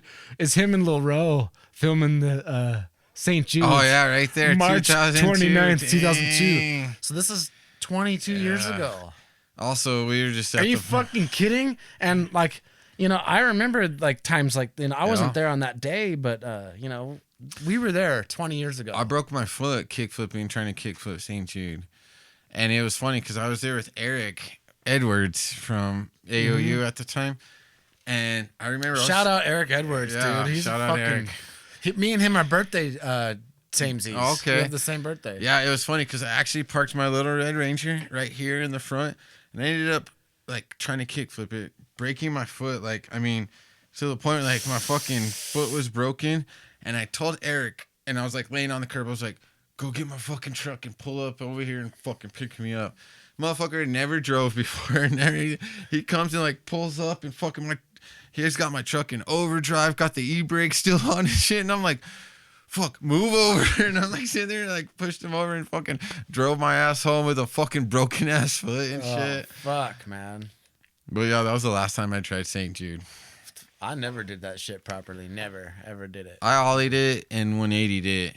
And then, like I said, that was the first time I tried to kickflip. I tried it about 4 or 5 times that day. And then on that last one, I kicked out. And then my toe caught the very last step like that. Yeah. And I went forward and it ended up just breaking my foot. All that leverage and just fucking momentum. Yep. Yeah. And I still got a fucking mean old fucking lump on my foot from it. Oof. Yeah, man. I mean, some of these clips... There's little timestamps throughout, but it's all early 2000s. Yeah, because I want to say when I kickflipped that table, that was, I want to say like 2003 or 4 maybe, because I want to say I was still in high school when I did that. Watch, it's a little bit, it's the one like clip from Dark. Because I was actually out there with, I want to say John Sandoval and Tom Sandoval that night. Sick. When I kickflipped the table. And Aaron, too, yeah, right? And G-Man, yeah. I only know that because you're like, Aaron is fucking crazy. This shit's tight, man. Yeah, see, so this had to be after 2005, though. This clip, because I had my tattoos, and that was my 18th birthday present from my mom, were those tattoos. So that was April of 2. See, but that was before... That night, that kickflip. Yeah, that was an older.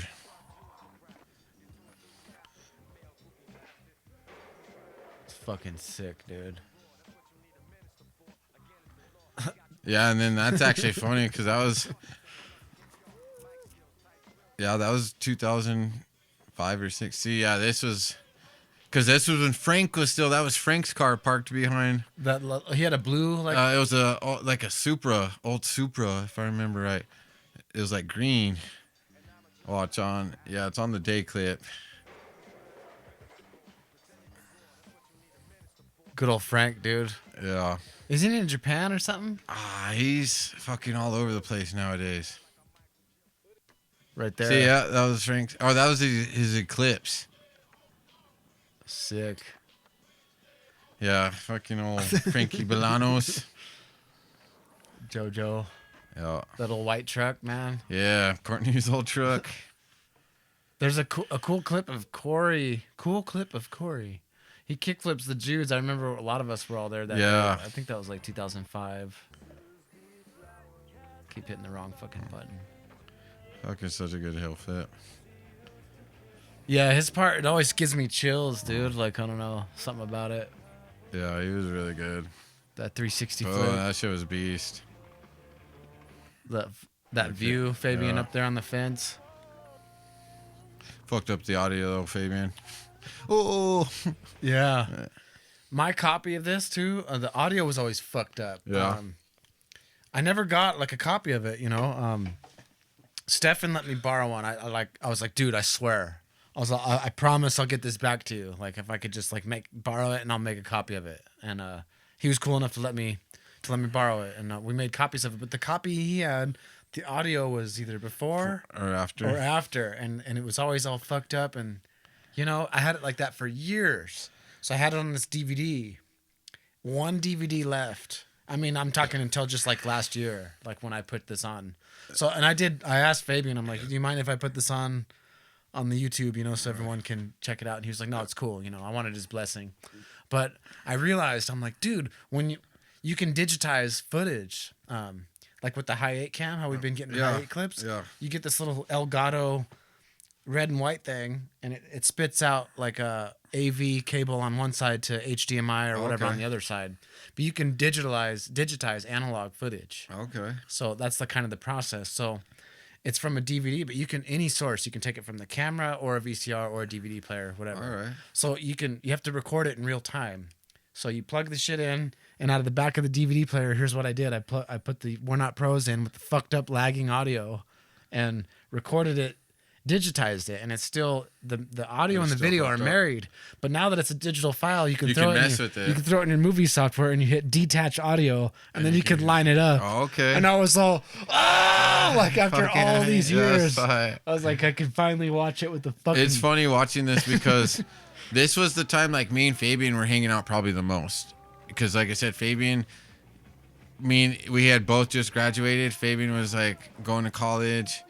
I was like working on and off, like, and I would pick him up a lot, like, and we'd go skate and stuff. And I remember like sitting at his house for like, I'd be playing like Dragon Ball Z, like Budokai, and he'd be on his computer fucking putting music to this and editing it all and stuff. And there was a lot of time I hung out while he was doing all this.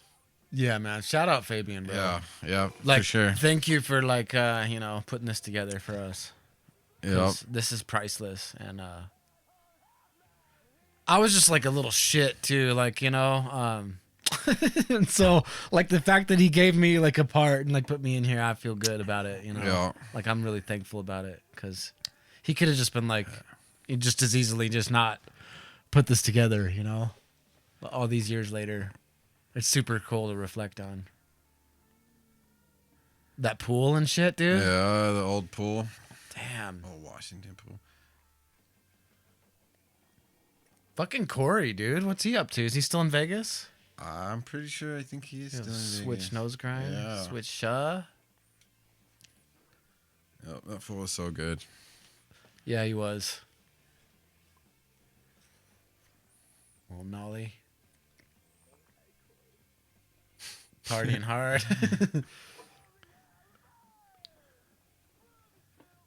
What a trip.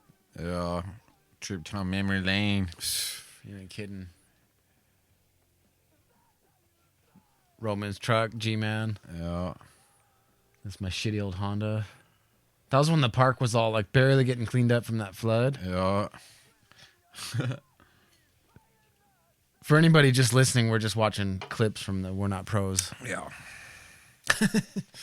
But And we're yeah. still not pros. Just update, Still guys. Still not pros. Still not pros. Oh, there's the man right there. Oh, another one too of what we Yeah. were talking about earlier. Yeah. Kind of lost some of his way a little bit to the bullshit. Yeah. I mean, we all do to an extent, but yeah, man, he was on another level. Yeah, he really was though. I mean, he was fucking way ahead. He was like our Antoine Dixon, I feel like. Dude. Yeah. Cause he had his own style. He was so fucking good, and he just got mixed up in the wrong shit and got lost in the sauce. Washington's so iconic. The old Washington. It's like, what the hell? Look at Like, that, even that back tail up there, that's fucking gnarly. Like that nothing. is. And I still remember, like, all the time. I remember this motherfucker literally just show up, come down from like where the basketball courts were. Boom, gap the 2-step. Boom, gap the 2-step. And sometimes he'd gap it back 180 the second 2-step. And that's literally how he'd show up to the park. Just show up. Like just chilling. Yeah, he was so ill. Yeah, so The ill. Poon curb, that side of the Poon curb. I miss that side. I of the miss Poon. that, dude. That was the curb I learned so many grinds on. Was that Poon curb? Yeah, on that other on side. that other side, yeah. That was the curb you learned all your, because it was so long, and it was.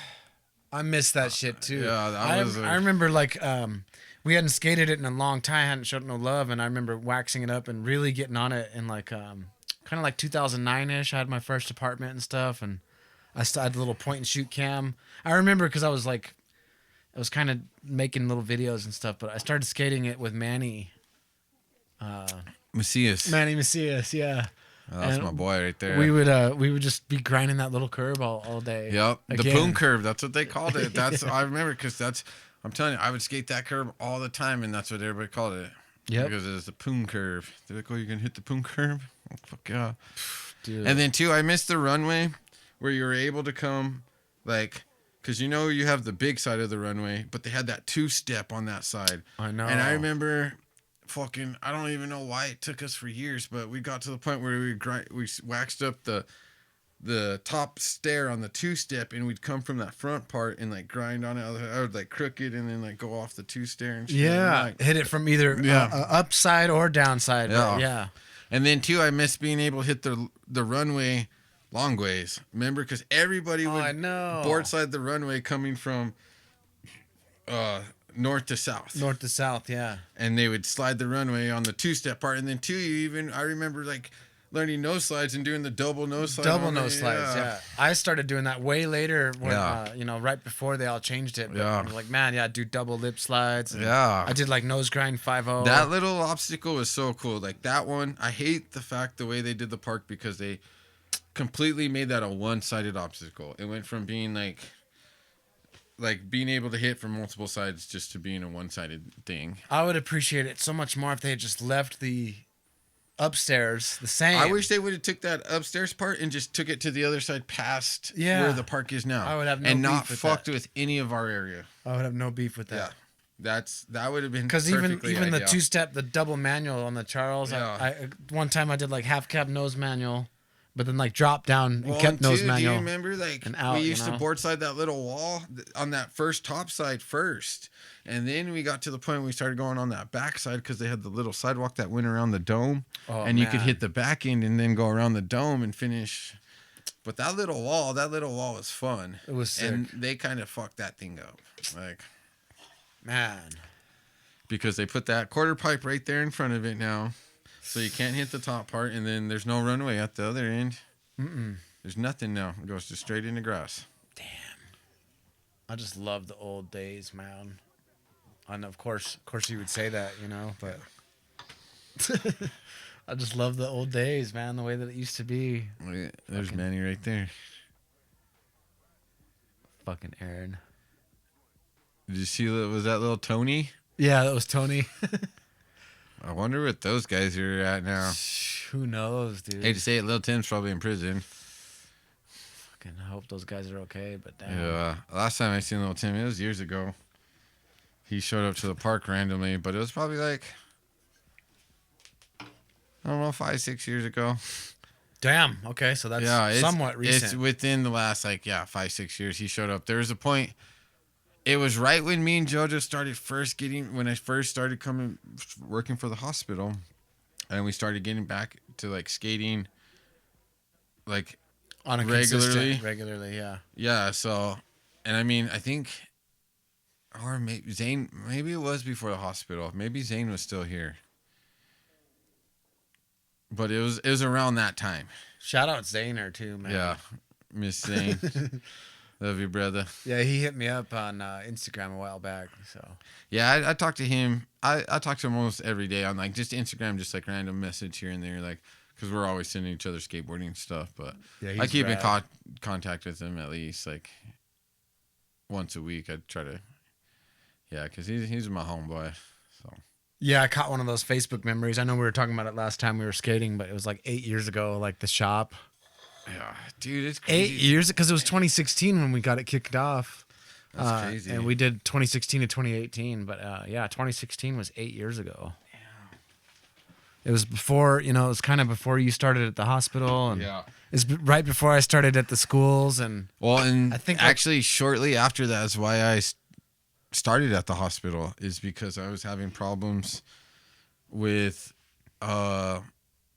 work and it like fucking up traveling and stuff. Because specifically it got to one point where my boss wanted me to work on a Friday, and remember Fridays was my day. Your day at the shop, and I told him, I was like, no, I'm not working Friday. And I remember and it really fucking rubbed me the wrong way, because he like put me in a situation. He was like, because I told him, I was like, no, we got other guys that can come work. I was like, I have something at home. I have an obligation. And he literally looked at me and he was like, does that skate shop pay your fucking mortgage? And and I told him, I was like, no, it doesn't, but it won't ever be able to if I keep fucking putting it aside. And so I was like, guess what? I'm fucking going home. Yeah. And he's like, well, I'm not telling you got to stay, but it's just going to look bad. And I was like, well, guess what? I'm going home. Damn right. And seriously, after that, it was probably about 3 months, 3 or 4. And a couple other things happened that really got the butt. That was kind of the main thing that got me to the point where I'm like, do I still want to work for this motherfucker? I'm like, I'm giving him 4 days of my life every fucking week. And I'm not talking 8 hours. I mean, I'm going out of town, and I'm far out of town. And I'm living out of town for fucking 5 days a week. And I'm like, I'm literally giving this guy 5 days. You're giving him more of your life than your life. Yeah. I'm like, I'm not giving you 40 hours. I'm giving you 5 fucking days. I'm living in a place like away from my friends, away from where I want to be and stuff like that. And for him to say that really started like the whole, maybe I need to find something better for myself. And then also though, like I said, I got in a relationship with Sarah. Mm-hmm. And then that also was the other changing thing. Like, oh, there's somebody here I want to be with, so yeah, I'm not gonna go out of town no more. And I mean, and you can ask her. I straight told her, I was like, I'm done going out of town. I'm gonna look for a job here in town. And just a few months later, I had applied at the hospital and got the job. And I mean, it was like a 2-month process to get into the hospital and like actually start working. But I mean, as soon as I decided to make up my mind that I'm not doing this shit no more, I mean, within a few months, I fucking wasn't doing it. So nice, yeah, man. I appreciate that. I appreciate the... Yeah, he didn't appreciate, though, because he had to pay me a bunch of money, because that was another thing, though, is I had all this paid vacation, and I'd put in time for paid vacation, and he'd always be like, oh, well, it's not a good time. I need you to go to this job. And, I mean, I literally, the 11 years I worked for him, I took one vacation, and I worked all week, and I took off early on a Wednesday, and then went out of town that weekend and was back that Monday. So I actually only missed a day and a half of work. In 11 years. Yeah, in like 10 and a half, almost 11 fucking years, bro. Working out of town, too. Yeah. You know what I mean? It's not like bullshit of like, oh, I'm calling in sick. Like, I didn't have that option. Bullshit, yeah. And so, yeah, like, and that was the thing. After a lot of that, I was like, fuck this. It's not worth it. Like, and so, but also, it's the best thing I've ever done. I couldn't even imagine myself still being on the road. No. I fucking couldn't do it nowadays. No. Good for you for sticking to your guns, man. I mean, something to be said for that. Oh yeah. I love this shot right here. That's why I paused it. But like, I love the lights still being on in the dome, and like just all the shrubs, like all the trees, All the greenery that we it's used so to have. fucking beautiful, dude. Like, Yeah, dude, that was crazy. I forgot we used to have that row of trees all in the back by that playground. That whole fucking row of it's trees. beautiful, man. That's so iconic. Yeah, Washington Park used to be clean. I dug up some weird old newspaper articles and shit. Like I went searching on some stuff, but I've always tried to find more. Like, Yeah. because it's like that documentary shit we were talking about earlier. Well, I've always wanted to like know. See, I was always told that concrete part was a duck pond way back in the day, and that's what it originally started as. Like a water. Yeah, area. and that's why it has the steps off like that, because it was like a man-made duck pond, and duck ponds don't have to be deep.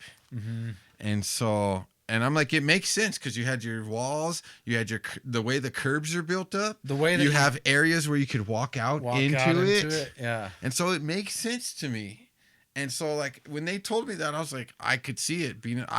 Now that you're saying that, I think we need to do some research and find out for sure. But that's just what I always believed. When someone told me that and I looked at it, I was like, I could fucking see that.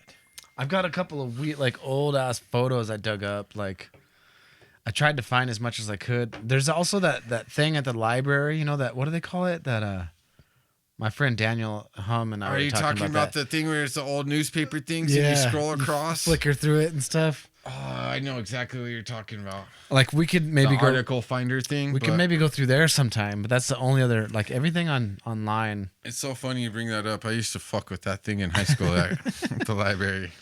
I dug up some shit. Let's see. I got it on my phone somewhere. I'll see if I can, when I edit this, I'll throw it up on the screen so people can see it. It's just like when they first built the dome. It's like scaffolding and shit. Look at that. That's fucking sick. Yeah. Old shit, dude. It's like when they were putting up the amphitheater. I don't know when that was. Let's see. Progress showing it won't be long now. The new site at Washington Park where the shell is up for the facility being built, band concerts and similar gatherings, blah, yada, yada, yada. And it was part of a larger page. You know, Yeah, old shit. cool. I'd love to find some more because I'm like, I know Jeremy Garcia has got some stuff that he had found maybe. Damn, yeah. Look at these old park plans. I don't know what those are, but it kind of resembles the park, but it kind of doesn't. It's like it was the recreation park. You can almost see right there. You can kind of see the planner and shit. Isn't that crazy? Damn, that is What crazy. the You fuck? can. I'll send those to you. Yeah, that. 'Cause look at. I wonder if the orange curb used to go all the way to that grate. Because if you look here, It looks like that one looks piece, like huh? the planner, and that looks like that grate, and that would have been like the orange curb. Yeah. Because look at that, almost looks like The runways and shit. Well, and that looks like your two-step. Yeah. That's crazy, bro. Look at this article. It actually says, so when the dome was being built, it says February 17th, 1970. Damn. I wonder, like, who was the architect behind that? Like, you know what, like, other builds he had? Because, I mean, like, that amphitheater is pretty gnarly. That's not, like, anything that, like, just, like, the average Joe's can be like, I can build that. Like, I'll design that. Yeah, I know. That shit's intense. I took some Google Earth stuff before. I don't know, from before it was taken down. But, yeah, man, the park is... And then, too, that was just such a fucking... The dome gap was, like, kind of that initiation thing, too. Because I remember, like, being a kid, and once I did the dome gap, it was kind of like, all right, I proved myself. Like... You ain't fucking kidding, yeah, man. And so that was like one of those things about the dome gap too. It was like you said, like you weren't shit at the park until you did like the dome gap. You know what I mean? Like you can. That fucking. That architecture is no joke too. Like you were saying. Yeah. Like, Well, yeah. I mean, like to build like a circle like that, and then too, you got to think it's an amphitheater, so you're designing it all based off reverberation, like sound, Yeah. reflection, you know what I mean? And so that's the whole reason you do like the half dome is for the sound, the acoustics of it, you know what I mean? And so yeah, just like the science behind that alone. You know what trips me out too is the planners that were filled up. How they were so high. Well, yeah, back in the day they used to be stairs to backstage. Yeah. Well, I almost want to say I remember that, but I don't. There was a door. There used to be a door in the back. In the back, yeah. Mm-hmm. And they ended up, because people kept breaking into it, they ended up fucking closing that door off. Because I remember we broke into it one time, and there's just a bunch of chairs and fucking bullshit in there. Yeah, stage props. Yeah, it was just bullshit. And I remember, like, we broke in there, but I remember it got to the point that they weren't using it for, like, anything anymore. And they were having problems with people breaking into it. Yeah. And then that's when they closed off that. And then that's when they painted everything too. And remember, they went and stenciled, keep off the dome, keep off building and all that. Yeah, man. And I still remember fucking one of the best memories of the dome. And I don't know if you were there for that. There's this fucking band out of high school, the Loser concert. Yeah. It was Loser and fucking, what were they? Twisted Spiral or no, Fat Tree. Fat Tree. Yeah. Fat Tree. I wasn't there, but I've heard the story. But no, tell the story. Yeah, and so it was the band Loser, and it was this guy Andrew Paul, and like it was fucking, they're douchebags, pretty much. But I just remember like, and two, at the time they were doing, it was Dave's Pizza and like Chester's Chicken, that corner pocket and all that. Thing, And I remember because they had done pizza, they had like the Dave's Pizza stand there, and they were like doing pizza and stuff. And I don't remember what started it at one point, but because Andrew was older than me, but I think he had beef with like Danny and a couple of the older skaters. I don't know the exact like reason why there was turmoil, but there was turmoil. Yeah. And I just remember like people being like, yeah, fuck this guy, like fuck him. And I remember he did something, he like flipped somebody off, or he mooned someone, or did something stupid that Andrew guy did. One of the guys in the band. Yeah. And I remember like people were just like, man, fuck this guy. And everybody's like talking. And I remember like as everybody was talking, they're just all, as that happened, they like ended up pulling out these like inflatable sharks and like started passing them around the thing. And I was just like, fuck this, I'm gonna go steal that shark. And I remember I just like ran down and like the shark was there, and I just grabbed it and just fucking ran back up. And it was funny because like I wasn't even really friends with Danny Lucero at the time. Yeah. He was still like one of the older skaters that fucked with me and stuff like that. There's some distance there. Yeah. But it was funny because like after I ran and grabbed that, he looks at me because he was driving this big ass van at the time. It was like the old school like 80s van with the fucking captain's chairs in it, and with like a ladder and shit on the outside. Yeah, on the back. Yeah.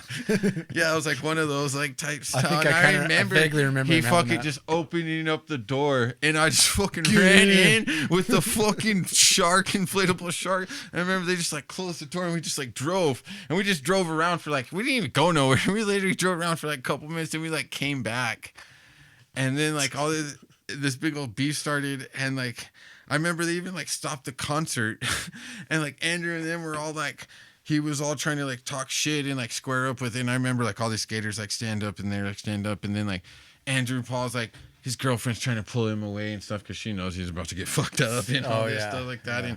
And then I remember like they went back to playing, and so we just like turned our attention onto the Dave's Pizza. And I remember after that, I just remember like me, Dust, Jojo, all these people start going up, and we just start stealing pizzas. And then like before I know it, like there's literally just pizza flying around because we were just stealing boxes of it. We done ate what we could, and there's just boxes of pizza, so we're just throwing it around and shit like that. And I'm telling you, it was one of the best times of my like adolescent life. Like, it was so unplanned, and it was just like constant mayhem, and like, but that's what the park was about. You know what I mean? Mm-hmm. That's like, I try to tell my kids, I'm like, you don't even understand. Like when I went to the skate park, like, cause now you go to the skate park, you'll see these parents come and just drop off their little kids, drive off. No, that never happened when I was a kid. Like I was in high school, and my parents were like, you're going to the skate park? Like I remember them being like concerned. Only burnouts and stoners go to the park, like, and I mean, in their defense, they're pretty much right. Like pretty much right. Yeah. I mean, like 3 things went down at the skate park. You're either getting high, you're either skateboarding, or you're fighting someone. Yeah. Those were pretty much the 3 reasons you were at the skate park. Like, yeah. and it was a known fact that like if you were at the skate park, unless you were skating, you were probably up to no good. And it was known. You know what I mean? I remember cops all the time would cruise constantly. And they would park over by the pavilion and walk through the park all the fucking time. Come up on the other side of the dome and just catch people red-handed. Yeah, and I remember all the time that we actually even had a spot in that tree. There was a fucking part where it was like hollowed out where we actually burned. They fucking, after time and time, they ended up fucking catching it on fire, and it like burned out the middle of the tree, and it became like a stash spot. And I remember people literally, oh shit, cops stashing their pipes in that hole. I remember that same tree, people would put them in bags and bury pipes right under that tree. Like, I remember, like, we were talking that last time we were skating, we were talking about that kid that rode off the dome for a fucking Pokemon card. Like, oh my God, I know. And the thing is he rode off because we were just fucking malicious fucking kids that were like, we know this kid's gonna get fucked up, and we are. That's the whole reason why we're doing this. Yeah, and that's the whole thing. We just had that intent, like, all right, we know some shit's about to go fucking down. We don't have the Pokemon card, but he's dumb enough to do it until without seeing it. That's on him. Like, know what I mean? Like, oh man, I know. It was just different back then. Oh, I still remember. Remember Cole Fulmer? Yeah. I remember fucking John Paul throwing his board on the dome, and he was too scared to get on top of it, and sitting there crying, like.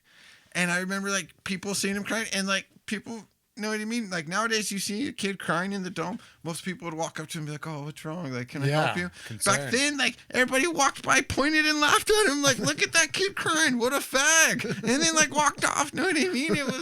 It was a different time back then. It really was. It was rough. Yeah, it was way different. Dude, I remember fucking Eric and Steven going to the skate park for like the first time at lunch and being like threatened to get fucking trash can pissed on and rolled down the hill, because that's what they did to people that showed up to the park that didn't belong there. Yeah. I literally seen people put in trash cans, pissed on, and rolled down a fucking 4-foot hill. Like, it's. Yeah. Oh man. And I'm like, dude, if these kids think this internet bullying is shit, I'm like, have you ever been physically pissed on? I'm like, you're getting upset, you're getting emotionally or internet, like, pissed on the internet. How would you feel if I actually peed on you? Like, then rolled you down the two, and then had 20 fucking kids sitting there laughing at you while this was going on. And 5 of those kids are threatening to beat you up unless you get in that trash can. Yeah, it's one or the other. Yeah. Uh-huh. And so I'm like, yeah, it was cruel and like torturous in an aspect, but fuck, I mean, it made us who we were. Like, I mean, it, like I said, just the way things are now, I hate to say it, like kids need that mentality. They need some hazing to realize that they can go through trials and tribulations and be just fine. At least some sort of criticism, without just being like, oh, it's fine, you can do whatever you want with no boundaries, and it's perfectly acceptable to just be anything and everything. Yeah, and that's the one thing I tell my kids. I'm like, I'm sorry. The world has parameters. You know? And that's one thing I try to tell my kids. I'm like, I'm sorry. I don't want you to be mediocre. I don't want you guys to live a mediocre life, and I don't want you guys to have a mediocre attitude about everything. I want you guys to know that you guys can achieve anything as long as you're willing to work for it. Yep. And I fully 100% believe that. I mean, to the bone. Like, anything can be done if you're willing to put in the time and effort. I'm not saying it's going to be easy. No. I mean, but anything is fucking possible if you're willing to put in the effort. Absolutely. And that's what it takes, is the effort. You can't expect things to come to you. You can't expect just things to work out miraculously, but anything is possible as long as you're willing to sacrifice and work towards that. I think so. And I mean, that's the one there thing. There are no guarantees. Yeah. There's no guarantee. No well, guarantees. But it's a guarantee in the long run, because that's what I'm saying. I really believe the human mind is so fucking capable and so strong and powerful that anything you put your mind to, you can make happen. And I mean, there's stories over time that can prove that. For sure. But like I said, that comes down what it comes down to is you inside yourself. Are you willing to sacrifice, and are you willing to put in the time and effort it takes to make that? And if you are, it will come true. If you're not, then it is what it is. You know what I mean? But yeah, and you're gonna find resistance, and how many doors being slammed in your face, and how many times are you gonna get shut down? You find another way around it, over it, under it, through it, whatever. And I mean, that's you find a way. Yeah, and that's the basis to skateboarding too, though. It's the resilience, yeah. Because like they say, like you talk to most people, and they say the definition of being a psychopath is trying the same thing over and over and over and expecting different outcome. But that is skateboarding in a hole. You know what I mean? You're trying the same thing over and over, and eventually, though, you do get a different outcome. Yeah. Like but you're not in the aspect of doing the same thing per se every single step. You're changing. You're adapting. You're adapting, but you're still doing the same thing as in a larger picture as you're trying to ollie. You know what I mean? Yeah. You're trying to do that, and you're trying that same thing for months and months and months, expecting a different outcome, and eventually that outcome does come. It does. And so, I mean, it's the way you look at it. Time and pressure. You know? Like, yeah, you're changing little momentums, but in the big picture of it, you're trying the same thing over and over. You know what I mean? You're trying the same goal. Yep. And so. And that's, like I said, that's one thing I love about skateboarding that I think a lot of other things don't have that aspect of, is that fucking reward versus regret type deal. And that over and over work. Well, because that's the thing. Like, a kickflip isn't that big of a deal if you can land it within 10 tries. But the fact is, no one can land a fucking kickflip within 10 tries. It's hundreds of tries. You know what I mean? Yeah. And that's what makes it a big deal. It's not the action of what you're doing. It's the input you're putting in. You know what I mean? That makes it a big deal. It's not. Yeah. There's like a Picasso or something where he's like at a coffee shop drawing on a napkin. He draws on the napkin. He throws it away. Someone pulls it out of the trash and tries to keep it. And he sees him and he goes and he takes it back from him. And he's like, that's mine or whatever. Like, why are you taking my drawings? Or I forget what it is, but they're like, you just did that in like 2 minutes. He's like, no, it took me years to do that. Well, and that's the thing. It's. I think what it goes to is it's not that it took me minutes to do it. It's that I have years of experience that led me to get to it, to be able to do it at this point. You know what I mean? At this point, yeah. Yeah, it's not that I did it in 2 years. I have 20 years of experience that led me to be able to do this. So it's like that iceberg analogy thing. Yeah, you know? Yeah, and that's exactly what it is. You guys just see the surface. You don't know what went into it to get where we are, man. Yeah. With all aspects of life, you know. Yeah, but that is the best thing about skateboarding. Like you said, it has that resilience in it. Like, I'm sorry, you cannot expect to be a skateboarder long term if failure is something that deters you. True. You know what I mean? And that's because that's the thing. That is literally the outcome of 90% of skateboarding is failure. Try. You literally will try sometimes 300 to 400 times for 300 to 400 failures to get one fucking reward, one success. One correct. And so I'm like I said, there's a lot of sports that don't have that, or if they do, people don't stick to them. Mm-hmm. Because I mean, like I said, every sport has dedication and stuff. Like, I mean, I'm not trying to put any other sport down. I mean, to be a good soccer player, to be a good basketball player, there's dedication. You have to, I mean, to be good at a craft, you have to have dedication in it, no matter what it is. Absolutely. Anything. Yeah. But like I said, I just feel like the dedication levels are higher with skateboarding because just the consequences are a lot higher. Like I said, from day-to-day skating. Because, I mean, like I said, I've met people that can barely skate and break their ankles. You know what I mean? Learning to skate. Skating bridges the gap between like sport and like kung fu or like martial arts. Yeah. And like Tai Chi or something like that. It's like of mind, of body, and camaraderie. Yeah. Like skateboarding covers so many grounds. It's like a family. Well, and see that what I love about skateboarding too, it's a well-rounded thing. It can be not only because like basketball, you can't go play basketball by yourself.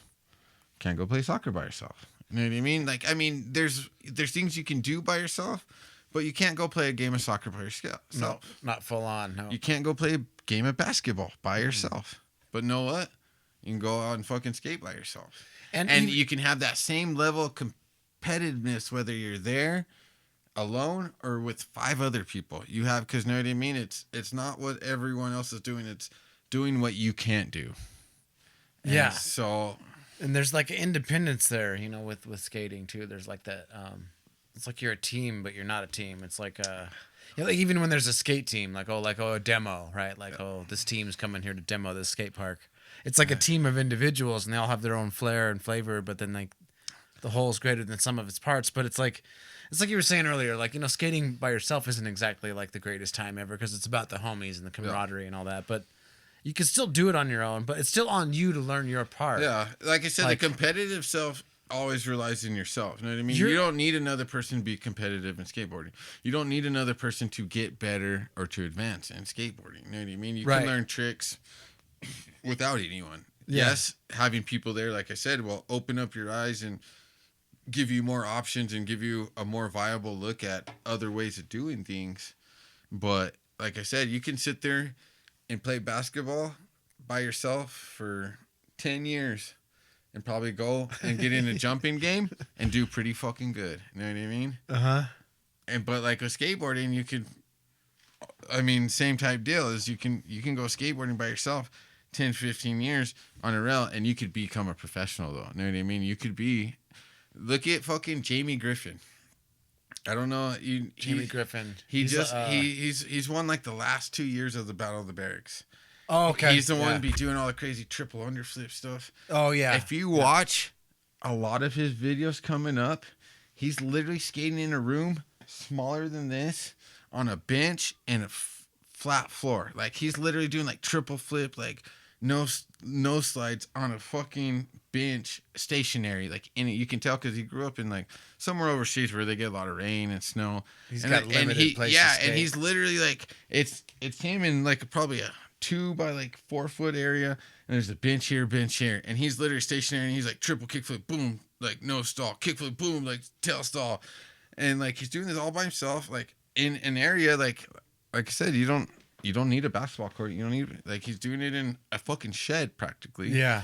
And then but two, he's got to the point like he goes on Battle of the Barracks, boom, wins next year Battle of the Barracks. You know what I mean? And that opened up his whole thing. Now he's like a huge, well-known skater. Like, yeah.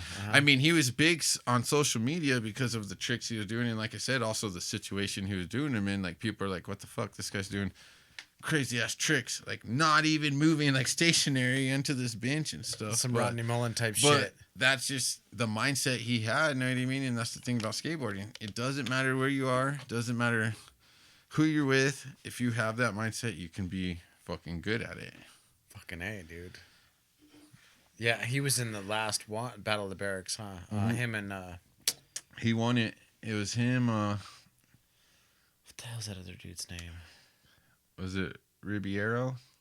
Yeah, maybe. Yeah. Fuck yeah. Gustavo Ribeiro, that guy for flip. He's so fucking sick. Lucas Ribeiro, whatever. Dude. And there's bros, right? The Ribeiro guys, aren't they a couple brothers? Well, there's 2 of them. They're both on flip, but they're not brothers, but they're Brazilians. One's like Carlos Ribeiro, or no, there's Carlos Ribeiro, who's the Nike. He's on Primitive, right? And the Primitive guy, and then there's that Lucas or something Ribeiro, and he's the flip guy. He's like the cream of flip guy, and he's sick as fuck too. He's the one that'll be like 360 flip, crook, fucking laser nollie, flip yeah, out. like laser flip out, or like it's nollie. Funny you fucking mentioned that because as I was thinking that, you were describing it. Yeah. 360 flip crook. Yeah, I was like, yeah, that's like his like like bread and butter is like a 3-trick grind, like a flip in, yeah, flip literally out, like Tony Hawk fucking combo like special moves is like his shit now. God damn. I was stoked. I haven't even looked through some of these thrashers, man. Like I need to I probably need to reinstate my this shit was super cool to see. Oh yeah. This was such a gnarly ledge too. Like Alyssa Steamer on the cover. I know, she's been killing it too. I was stoked to see that. Yep, fucking Alyssa, she's been paving it for like women's skateboard. Remember Vanessa Torres too? Yeah. She killed it too, because I remember she was like on Grind King for the longest time. Yeah. And I would see a bunch of like Grind King fucking I saw ads with her in there. Post on Instagram earlier or something. It was like 1997, like Alyssa Steamer, a checkout. the checkout, like I think it was Transworld, like Okay. you know the checkout, up and comers, and she's like doing a switch crook on a ledge in like '97 or something. She's gangster, and dude, too. Also, like to be a female like pro skater in the '90s too. Like she was literally one out of maybe 2 or 3. Yeah. I mean, other than her, there was that Cara Beth Burnside, who was Bob Burnquist's wife, and she was a vert skater. And then, I mean, at that time, like I said, there was Vanessa Torres. And I mean, who came even a little later, huh? Well, I think it was similar slowly time. Right after that, because Alyssa had, I think, more coverage because she was in the Tony Hawk game. Yeah, you know Toy Machine and stuff. Yeah, because she was Toy Machine and fucking America and and so I think that had a big part of it. I think she had a little more coverage, but also too, I mean, back then it was so hard to get coverage in general. You know what I mean? It was only videos and magazines. Yeah, and then too, like I was trying to explain Phoenix too. I was like, dude, I remember ordering my first fucking like skate videos through the magazine through mail order. Yeah. Like literally going to the magazine, pulling out the piece of paper in the middle of it, writing out like, because remember they'd have codes. They would have like codes on there for like what item or whatever, and you literally go in and you write the codes of what items you wanted, and you total it and everything. The SKU. And then you would get a fucking money order, fill that money order out, send that with that piece of paper. Snail mail, one way. Snail mail. And it would take probably like 2 weeks, 3 weeks. And then they would send you something back being like, all right, we got your order. We're processing your order. It'll be there in like 3 or 4 weeks from now. And like then getting it and then just being like so pumped and just being like, oh my God, this is awesome. Like, yeah, I know, man. I remember those CCS order forms and shit. Yeah, dude. Like, I mean, so sick. 90% of my skate videos as a kid I got because of Christmas, because it was a big deal to order them. You know what I mean? It wasn't a matter of just being like, get them on the daily. Yeah, it wasn't like, oh, let me type this thing in and just pull it right up. Like they were like $20-$30. And like I said, the process you had to do to order them and stuff. So that was, and that's just to get them. Not to mention the fact that they only come out every so often. Yeah, you know, and not the fact that here's the new back video. then it took them 4 years to fucking put out a 45 1 hour minute or 1 hour fucking skate video. I mean, it was not. Videos did not come. You know what I mean? A company would put out one video and it'd be 3 or 4 years later before their next video. And it's not because they weren't shooting for it or they weren't prepping for it. You know what I mean? That was just the process. It's just how it went, dude. I got a little bit of the Orange Curb video.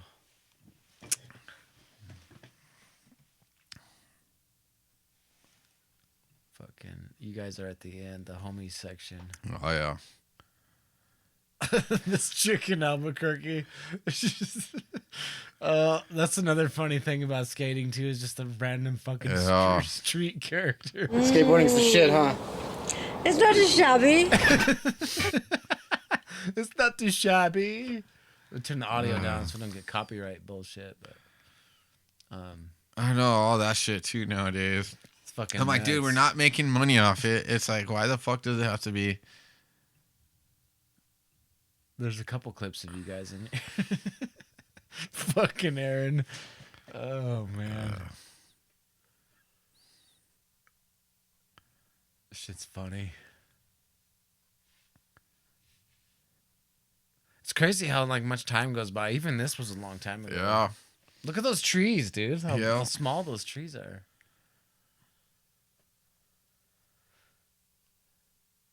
Oh, the fucking old First National Bank. It's Germ.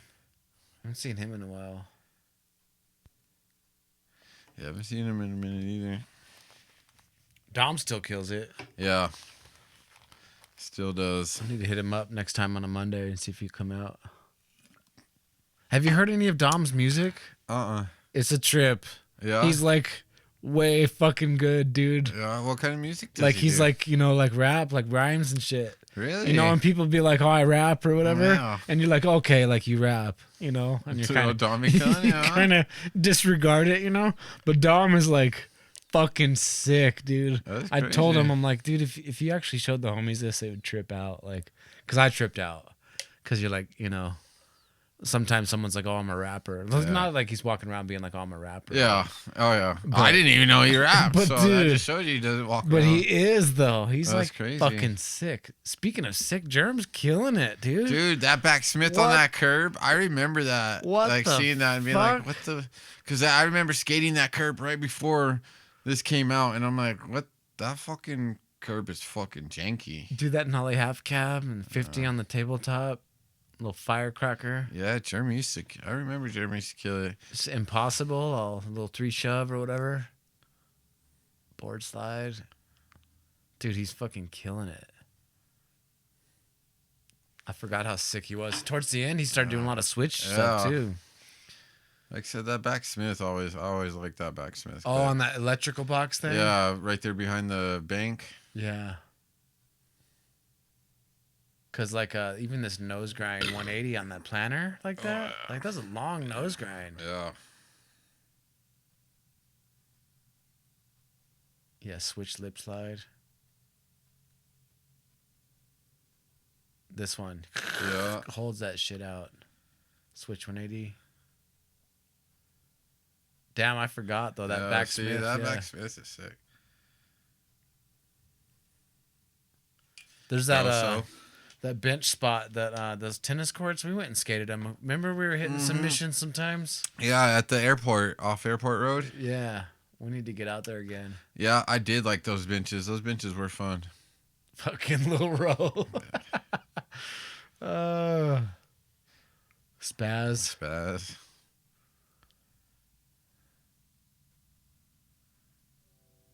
Who's that? TT. I miss TT Yeah. and Casey. Those fucking guys were sick. Yeah. Real Red Mountain Gap.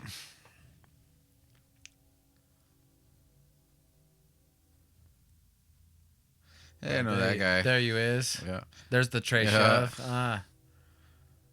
50180. Yeah. Fuck yeah. Oh, that was my big headphone era. I miss my big headphones era. These clips are sick, man. Crook tray shove. Boop. Little flick out. JoJo. Oh, that element rail. It's one of my favorite rails.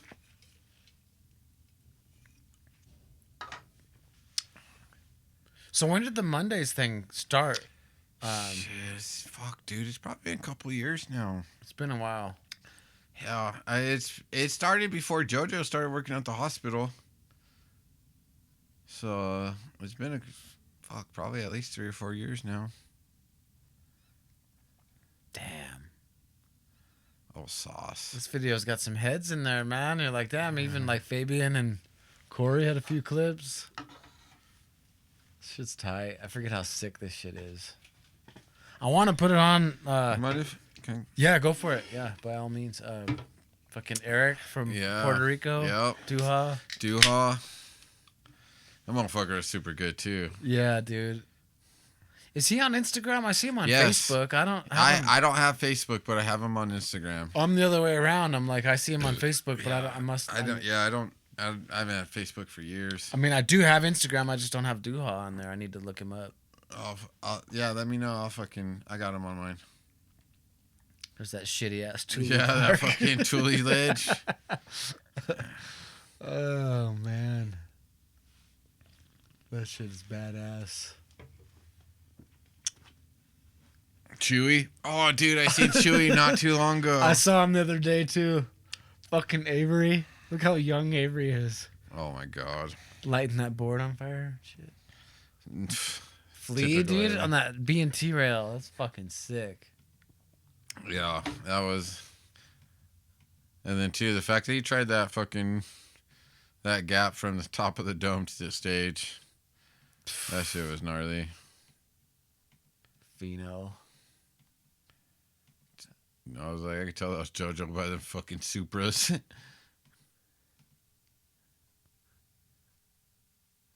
That was a cool video, man. I That just was used cool all this video. mainstream ass music, so I can't put it on YouTube. I wish I could. I want to put it on there, but maybe I could just mute it or something. They copyright it though, and then they just like black it out or something. I forget. Yeah, they'll just mute all the audio. Maybe I could just put it on there muted. Because it's still worth it to be able to see the clips. I think since you're a badass musician now, you just make a new soundtrack for it. You just put it on there. Dude, just make some shit, dude. Dude, that would be sick though. Like just speaking of that, dude, check this shit out. I got some TFOC on here. Dude, I was actually telling fucking Sarah about TFOC literally the other night. Shout out TFOC, dude. What was his name? Tony K. Yeah. We turned that shit down a little bit. Let's see. Dude, that's so crazy. I was talking about this guy literally last weekend on Easter. What I want to do is like some edits to this stuff. That's tight. Yeah, because I was telling Sarah about like the old like Diamond Inn nights and how like AOU would play over. Well, because what was it? Someone came over. It was Skyman. Came over the radio. For real? Yeah, it was like recently. Yeah, it was like something. It said something about Skyman because it was about. What was it, Burning Sunday? Okay. Yeah, like something about Burning Sunday. It was like, this is Skyman. And I was telling Sarah, I was like, it's funny. I was like, I met those guys a long time ago because Burning Sunday would play with TFOC sometimes at the Diamond Inn with Eric and them. They played a show or two. Like Trip Switch, like John Wayne and them? Yes, yeah. And so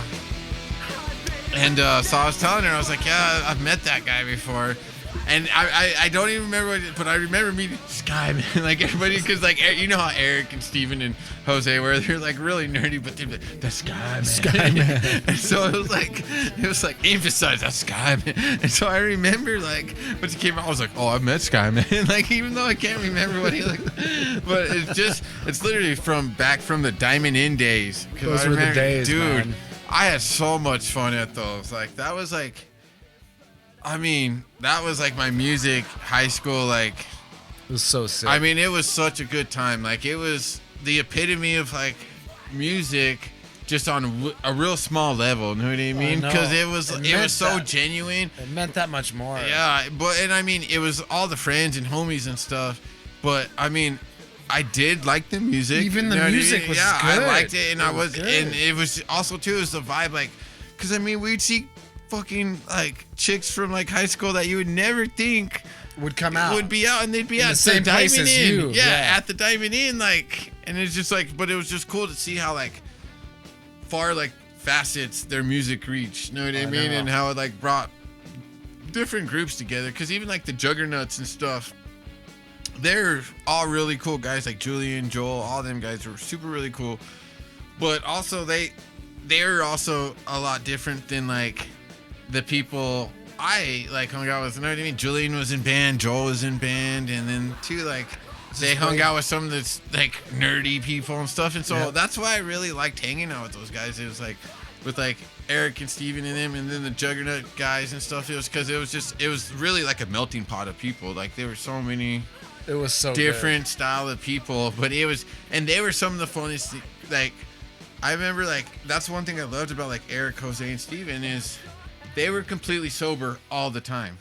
And I was like the one friend, like always high, eating, like I would show up to Steven's house like all fucked up on mushrooms. Like I was kind of like the bad influence, but that was like why I loved those guys, because I could go hang out with them and we wouldn't even be on drugs or doing anything, and we'd be doing some of the dumbest but most fun shit, like just like so ridiculous shit, bro. Like I remember like. And I don't even know like how any of this shit would come up, but we'd like come up with some of the stupidest things. Like we'd do like at one time that we had this, it was called Hop and Frog, and it was like leapfrog, but it was like on steroids, and we'd put these helmets on and we'd do like leapfrog, but like be trying to tackle each other and stuff like that. And it like literally manifested out of nowhere. We'd literally be like, cause Swin's house was right there by the park. Yeah, his backyard looked over the park, and so there'd be times like. It'd be night, and that was the thing. Like Steven's parents were super cool. Like they would let us pretty much do whatever. They were just like, well, but they also knew like Steven and Eric. They weren't bad kids. They were never up to no good. Yeah. Like they were, and so, like I had a feeling like Miss Patty, Steven's mom, and stuff. She knew that they were never gonna go out and just fuck shit up or nothing like that. Of course. And so there was never like a real tight leash on them. But it was just cool because we could go over there and just. I like have fun. Yeah, and I mean, like coming from my house, like my like I said, I came kind of from like a strict house. And so there was times I felt like I couldn't necessarily be myself. You know what I mean? I felt like I kind of had to fit this mold. But we'd go to Steven's house, and it was like there was no mold. You could literally be whatever. You could be loud and have fun. And no one cared. You know what I mean? Like Miss Patty like loved me. And even Steven's dad, like we called him the Beast. The Beast, yeah. And like I'm telling you, dude, he didn't like really anyone, but I felt like he liked me because I was one of the few guys that had a job. Yeah. Like I swear to God, that was the only reason. Like he liked me too, and I'm telling you, I was probably the worst influence in Steven and them's life at that point. And like, but I was like, he liked me more than anyone. And I'm not saying I was a bad influence, but.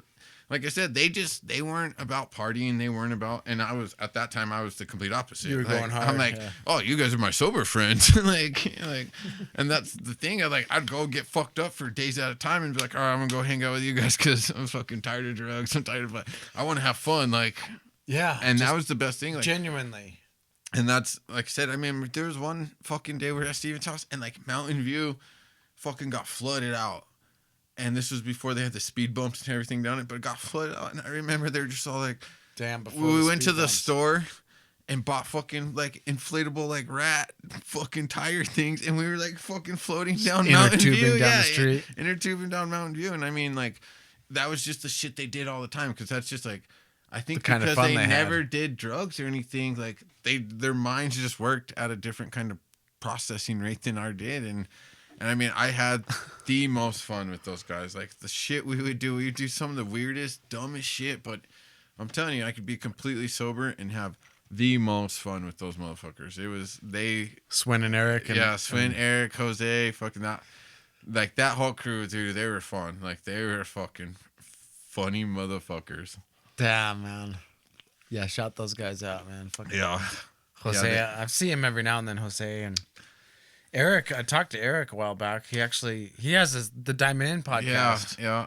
And he called me up and we did one over the phone. Oh, okay. It was sick, man. That's tight. Yeah, it was really cool. Yeah, I knew he had that because, like I said, I'm not on Facebook or anything. I get on Instagram, but I'm shitty at social media.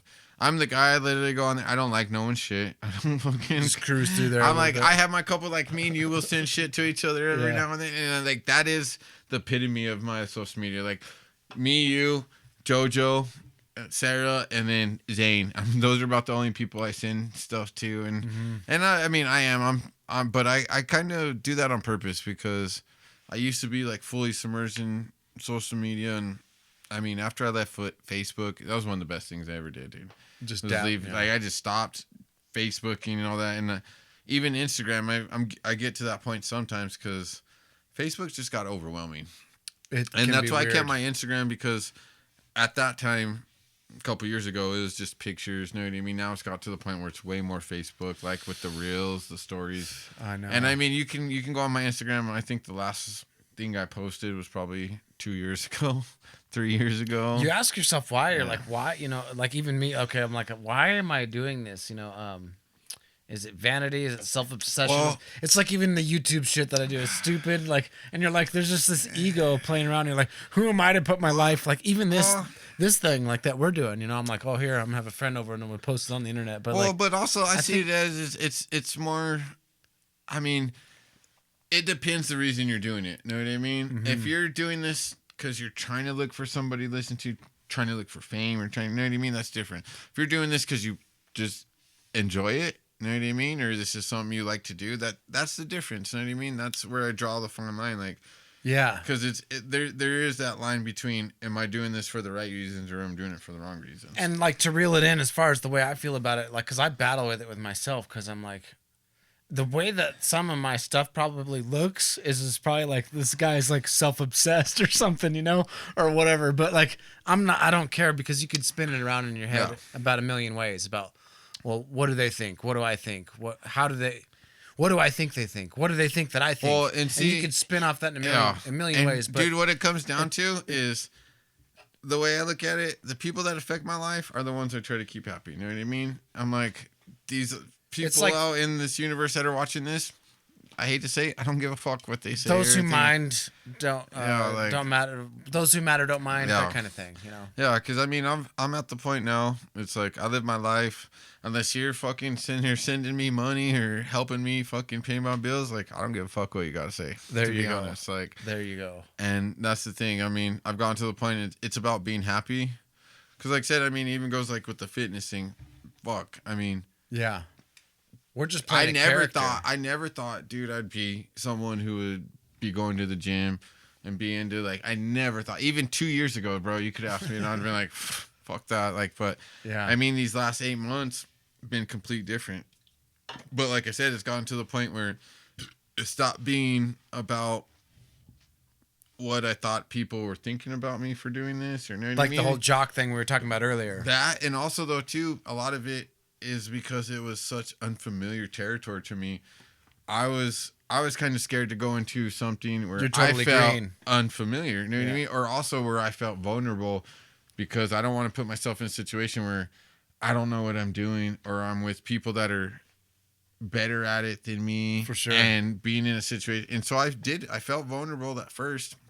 And that was kind of my hesitation from like going to the gym. It's just because I'm just in a situation. Like I'm a type person, I like to be in control of a lot of things. And so when you put me in a situation where I feel vulnerable or new to it, I'm going to feel awkward. Insecure. Yeah, like awkward or not necessarily just 100% comfortable. Mm-hmm. And so going to the gym at first, I kind of got into that aspect of things like, you know what I mean? It was uncomfortable. I felt like there was times like even I'm like, oh, I'm fucking up this exercise. These people may be looking at me. Like, of course, hey. yeah, it looks stupid. But then I also got to the point like after a while I started working out. I'm like, when I'm working out, I don't give a fuck about none of these other people. So maybe it's the same way with them. Like, you know what I mean? Yeah. And then also I've got to the point where I've spent enough time. I started building relationships with people and I don't feel so uncomfortable because like a lot of things, like when I go into upper arms, it's not a big deal. Like my insecurities, to be honest, is when I go in there to do legs because I go in there with both my knee braces on and shit. And I don't know, just like me being me when I go in with my knee braces. That's why for the longest time, I don't know if you remember, I used to always wear shorts when I skated. Mm-hmm. I went through about a 2-year process where I didn't wear shorts skating because of my knee braces because I didn't want people to know I was skating with fucking double knee, like fucking full on knee braces and stuff. And so I would wear my jeans all the time. And then this last summer was the first summer I was like, fuck it. I don't give a fuck. Like, Yeah. I want to be comfortable. I don't give a fuck what I'm like. I'm out there skating. I'm like, if anything, this makes me look more determined. I'm like, cause I'm out here in 2 fucking knee braces getting it. Like Getting it. but like I said, dude, I had this insecurity though for a while though, because like I said, I look at it and I'm like, oh, at first I'm like, people look at me and they look at me and this is a weakness. You know what I mean? And that's how I kind of seen it. I was like, oh, people are gonna see me with the 2 knee braces. It's a weakness. And like even that Levi guy, I remember, bro. Like I skated, it was like a 1.5 years or so, and I showed up. And I was wearing shorts and I had the double knee brace. He's like, oh, what happened to your knees? And I'm like, oh, bro, I've been skating with these for like over a year. And he's like, oh, what? Like, I never seen you. And I was like, yeah, because I never wore shorts. Like, Yeah. because I didn't want to be seen as weak. Like, but like I said, I've gotten to the point now, especially with working out though, like I've seen the difference it's made in my knees. And so now I've gotten to the point where it's like, I'm insecure, but I see the progress, and the progress means more than my insecurity. You know what I mean? And so I've gone to the point like, I don't even give a fuck now. I'm like, this shit's helping me. That's it, dude. That's what it comes down to, man. It's all about, no one's like we were talking about earlier, no one's walking in your shoes, living your life, doing you. And so like, we can speculate about what they think, what I think they think. And you're spinning around in circles, and really, like, no one knows your struggles or your. Well, and that's one thing too. I think failures, when I was younger, I never like put things in that perspective. Know what I mean? I always looked at like, well, I did this, so they can do it. Know what I mean? And it's not always that cut and dry, unfortunately. And growing up, I've seen that where it's like, wow, there could be a lot of other things that I'm not aware of that could be happening in someone's life. But just because I wasn't aware of it in my life, that doesn't mean it's not a possibility in someone else's. I've realized that a lot too, especially in the last several years of working with kids and stuff and all that with teaching and stuff, because you're like, They're all just kids. No matter who they are, Yeah. they're all just kids. They're all products And of you their can't environment. blame any of them for who they are at this point in time because they're just only like a product of influence Yeah. of where they come from and what their home life is like. And you're like, even some of them, and most of them are pretty good, but a couple of them who even at first glance aren't. You know, like it's like everybody needs love, even the ones that don't kind of deserve it. Yeah. It's like they all need to be loved and respected and cared about, and that's how the only way that they'll do better. Oh yeah, and I agree. Just like people are just people, you know, and like when we like I think back to being kids, like we were talking about earlier, like we were shitbags and we were mean and like. Well, and see, like with one me, thing I can say about this generation is that they're like, the one thing that's good about them is that they do have a lot of respect for one another and they don't dog each other as much, and like there's a little more compassion. I think I see, but in my eyes, though, I feel like it's fake compassion because I feel like people are very easily to be compassionate to someone's face, but then once they get on the internet and or social media, they're real quick to fucking dog people too. And that's the one thing, like with the internet, I feel like a lot of people hide under that cloak of the internet. True. And that's because that's the big thing now is internet bullying. Dog me to my face. But that's the whole thing, though. I'm like, coming from someone that was real bullied to someone that was internet bullied, I'm like, I feel like real bullying's way worse. I'm like, it is. I'd much rather have some guy metaphorically putting me in a locker on the online than fucking actually being stuffed in one. I don't know. That's just me. Though. You know what I mean? Like, I'm like, you can sit there and talk shit to me all you want. But it's when you come and physically fucking touch me, that's when I draw the line. You know what I mean? And that's one thing I've learned growing up in my life is like, words are words. Mm-hmm. Actions are different. And so you can sit there and call me whatever, tell me whatever, that's not going to affect me. But as soon as you touch me, trust me, that's all the line that's the line. Yeah, I'm like, trust me, you'll be dealing with two different people. You can come talk to me, you can talk shit, whatever, and I'll talk shit back. But it's when you come touch me, like I said, then that's that right there, that physical portion is what separates. It's animals. Yeah. And unfortunately, like, but I think kids need that today, though, too. Like I said, I mean, like kids need to know that the real world is not. It's not a safe space. You know what I mean? The real world is not a space where, like, all right, guess what? You're at a job, you're not having a good time. You can't take a 10-minute fucking break and be like, all right, hold on. You're yelling at me, boss. Give me 10 minutes. I'll be back. Like, no, it doesn't happen that way. You know what I mean? And you can't just shut off. I'm sorry. And that's one thing, too. Shut off when you decide. Like, the position I'm in now, I'm hiring people. You know what I mean? I'm the one who decides, like, if you get hired or not at our job and stuff. And this is stuff I look for. You know what I mean? Mm-hmm. Like, this is so, like, if I come in and I'm like, oh, like, can you be told something? Because I'm like, a lot of the guys that work with us, they come from the construction field, and we don't have HR in the construction field. You know what I mean? We handle things two ways. We either fucking yell at each other or we fucking get physical. There's those are the two ways. You know what I mean? Yeah. And so like I come with a lot of guys that come from that field, and so like when people come work for them, I'm like, all right, like you got to be able to handle your own. Yeah, well, it's not even necessarily your fucking mind, but you got to be able to be what I would call a man and be able to speak up for yourself. Because that's the thing. Where I come from, shy people starve. You know what I mean? If you're not gonna, and that's the whole thing. I tell all my guys, like, if you guys have complaints, I'm not a fucking mind reader. I don't know what's going on in your head. I don't know what you're going through. If you don't fucking come and tell me, how the fuck am I gonna know? And that's how I see things. But I feel like kids at this point, they're just like, they've been made to believe, like, well, like you said, like if you don't believe it or if you don't like this, it's fine. It's okay. You don't have to like it. There's other options. I'm like, no, there's not other options. Sometimes there's just times in life you just gotta fucking buckle up and fucking push through. Like no matter what. Here's your problem. Yeah. Here's your obstacle. I mean. Yeah, I'm like, there's just gonna be some times in life you can feel however you want about it, but it doesn't change the fact that but you have to deal with it. you feeling sorry ain't gonna fucking get you over the obstacle. Deal with it. Yeah. Mm-hmm. And I feel like there's not that drive nowadays. Like I said, I think we've gotten to the point where it's just like, oh, we don't want kids to feel uncomfortable. We don't want, but I'm like, I'm sorry. I've been living life for 37 years now. And you want to know how many times I've woke up and be like, I feel comfortable? Not very many. I'm like, because that's not what life's about. And also, though, the way I see it, if you're living life and you feel that you're comfortable, you're not living life because you're not progressing. You're not. If you're perfectly content every day, you're in what I would call like a slump.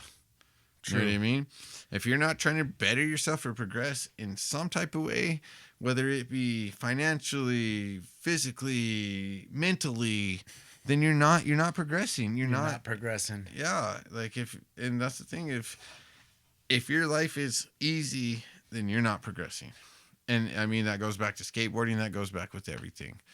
If you're doing anything, even like the fitness thing, if you're going out and working out and you're feeling perfectly fine after it, you're not doing a good job working out. Switch it up. You know what I mean? You're not doing a good job doing. And so, like I said, if you're not growing as a person, whether it be physically, mentally, metaphorically, spiritually, I don't even care. Like, if you're not growing, then you're not doing your job as a person on life.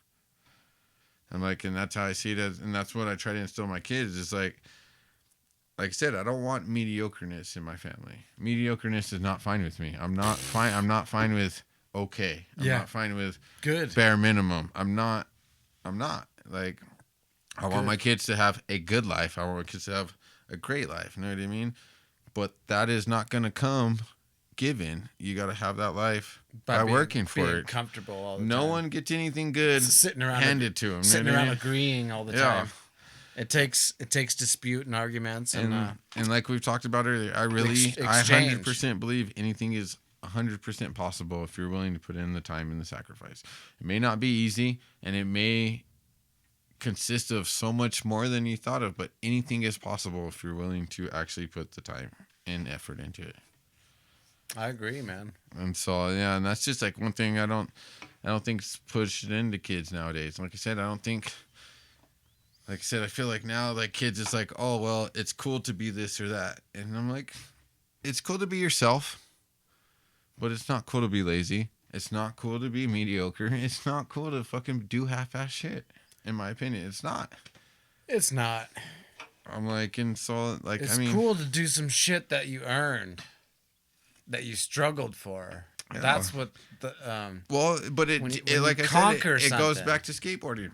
It's just like having a game. It means so much more because you struggled that much to land that one trick. What if you plugged in your video game and then you press a couple buttons and it's like you win, you beat the game, and you're like, it's not cool. Okay, well, like, see, but that's you know, that's how kids are nowadays. Like so the whole it's point is like, fuck, this game was hard. I had to try several times to beat that level, and then I got to the next level, and then I realized I needed to do this and that, and then by the time you get to the end of the game, you know where I'm going with this. But well, see, but that's the whole thing. Like kids nowadays, they rather watch someone play that game. The struggle, it's not the destination, it's the journey, man. But that's the truth. It's about going there, not getting there. It really is. And it's the building blocks. As soon as you have arrived, now it's time to tear yourself down and start over. Well, and see, that's what the way I think about it. If you learn to kickflip, now it's time to learn to switch kickflip. Yeah, exactly. It's like an architect. One architect, he designs one building. He doesn't turn around and be like, all right, I'm done. What's he do next? I want to design something bigger. I want to design. You know what I mean? That's the progress. Different, too. Yeah, and that's the progress of life in anything. You know what I mean? Is if you're not struggling, you're not going to get better. And so, because like I said, if you're not struggling, you're not working. And so that's what it comes down to. And like I said, I really just feel like these kids nowadays don't have that mindset. I feel like they've been given so many different options and they've been given all these different reliefs. So it's like, oh, you don't want to do this? That's fine. Well, here's a substitute. No, here's a substitute, or this is just cool, and it's not necessarily. Yeah. I'm like, the fact of the matter is, we need shit that needs to get done, and there's no fucking bullshit about it. Like, we can't have kids that are gonna sit here and be wishy-washy, and you just get shit done. Like life on the earth, man. Just like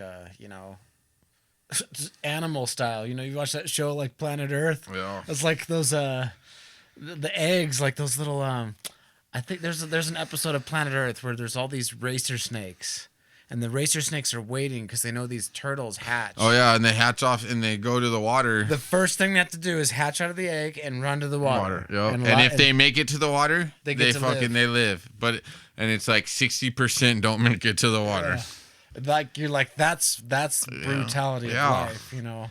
Yeah, and that's the thing though. That's what we used to have. There used to be that, like, you know what I mean? There used to be that like cut line. Is like, and that's the thing now. Is like kids get awards for just participating. No, that's not how it should be. I'm sorry. Like, don't get me wrong. Participating should be the bare ass minimum. Like you have to. Yeah, you have to do your part. You only get rewarded for excellence. But know what I mean? That'd be like you going to work and doing the bare minimum. And they're like, all right, great job. Every day you're doing a great job. And it's like, no, but I'm not. I'm coming in and doing the bare minimum. The guy that's coming in and doing extra, what's he getting? Oh, he ain't getting nothing. I'm coming to you because you're only doing the bare minimum because I got to keep you. And it's like, no, it's the guy that's doing most should get the recognition. You should be coming to me and be like, you need to be like that guy. No, for real. I mean? Like, yeah. But like I said, we just gotten to a point now where it's like, it's not about being the best at something. It's about being comfortable. And comfortable doesn't mean you're progressing. You know what I mean? Like comfortability. When you find comfort, it's time to get uncomfortable again. Yeah, and that's the thing. As soon as you find comfort, you're going to find like... no growth. Yeah. And stagnant. Yep. That's the word I was looking for. Stagnant. Yes, you're going to become stagnant. Keep it moving, man. Yes, sir. Well, shit. Should we wrap it up? We'll catch up again sometime, though, man. We went over some stuff, and... hell yeah, man. Like we'll keep the Mondays rolling, and yes, sir. I hope so, shoot. Pat. What's next, man? What's next? I don't even know, dude. I just go one day at a time nowadays. One day at a time. Fucking A. Yeah, dude. Like I said, life happens all the time, so it's hard to plan for anything. Life finds a way. Yep. Fucking A. Right on, dude. Thanks for coming, dude. No, thanks for having me, Pat. Love you, brother. I love you too, man. Thank you. We'll be skating again soon. Oh yeah, I better. All day, every day. Yes, sir.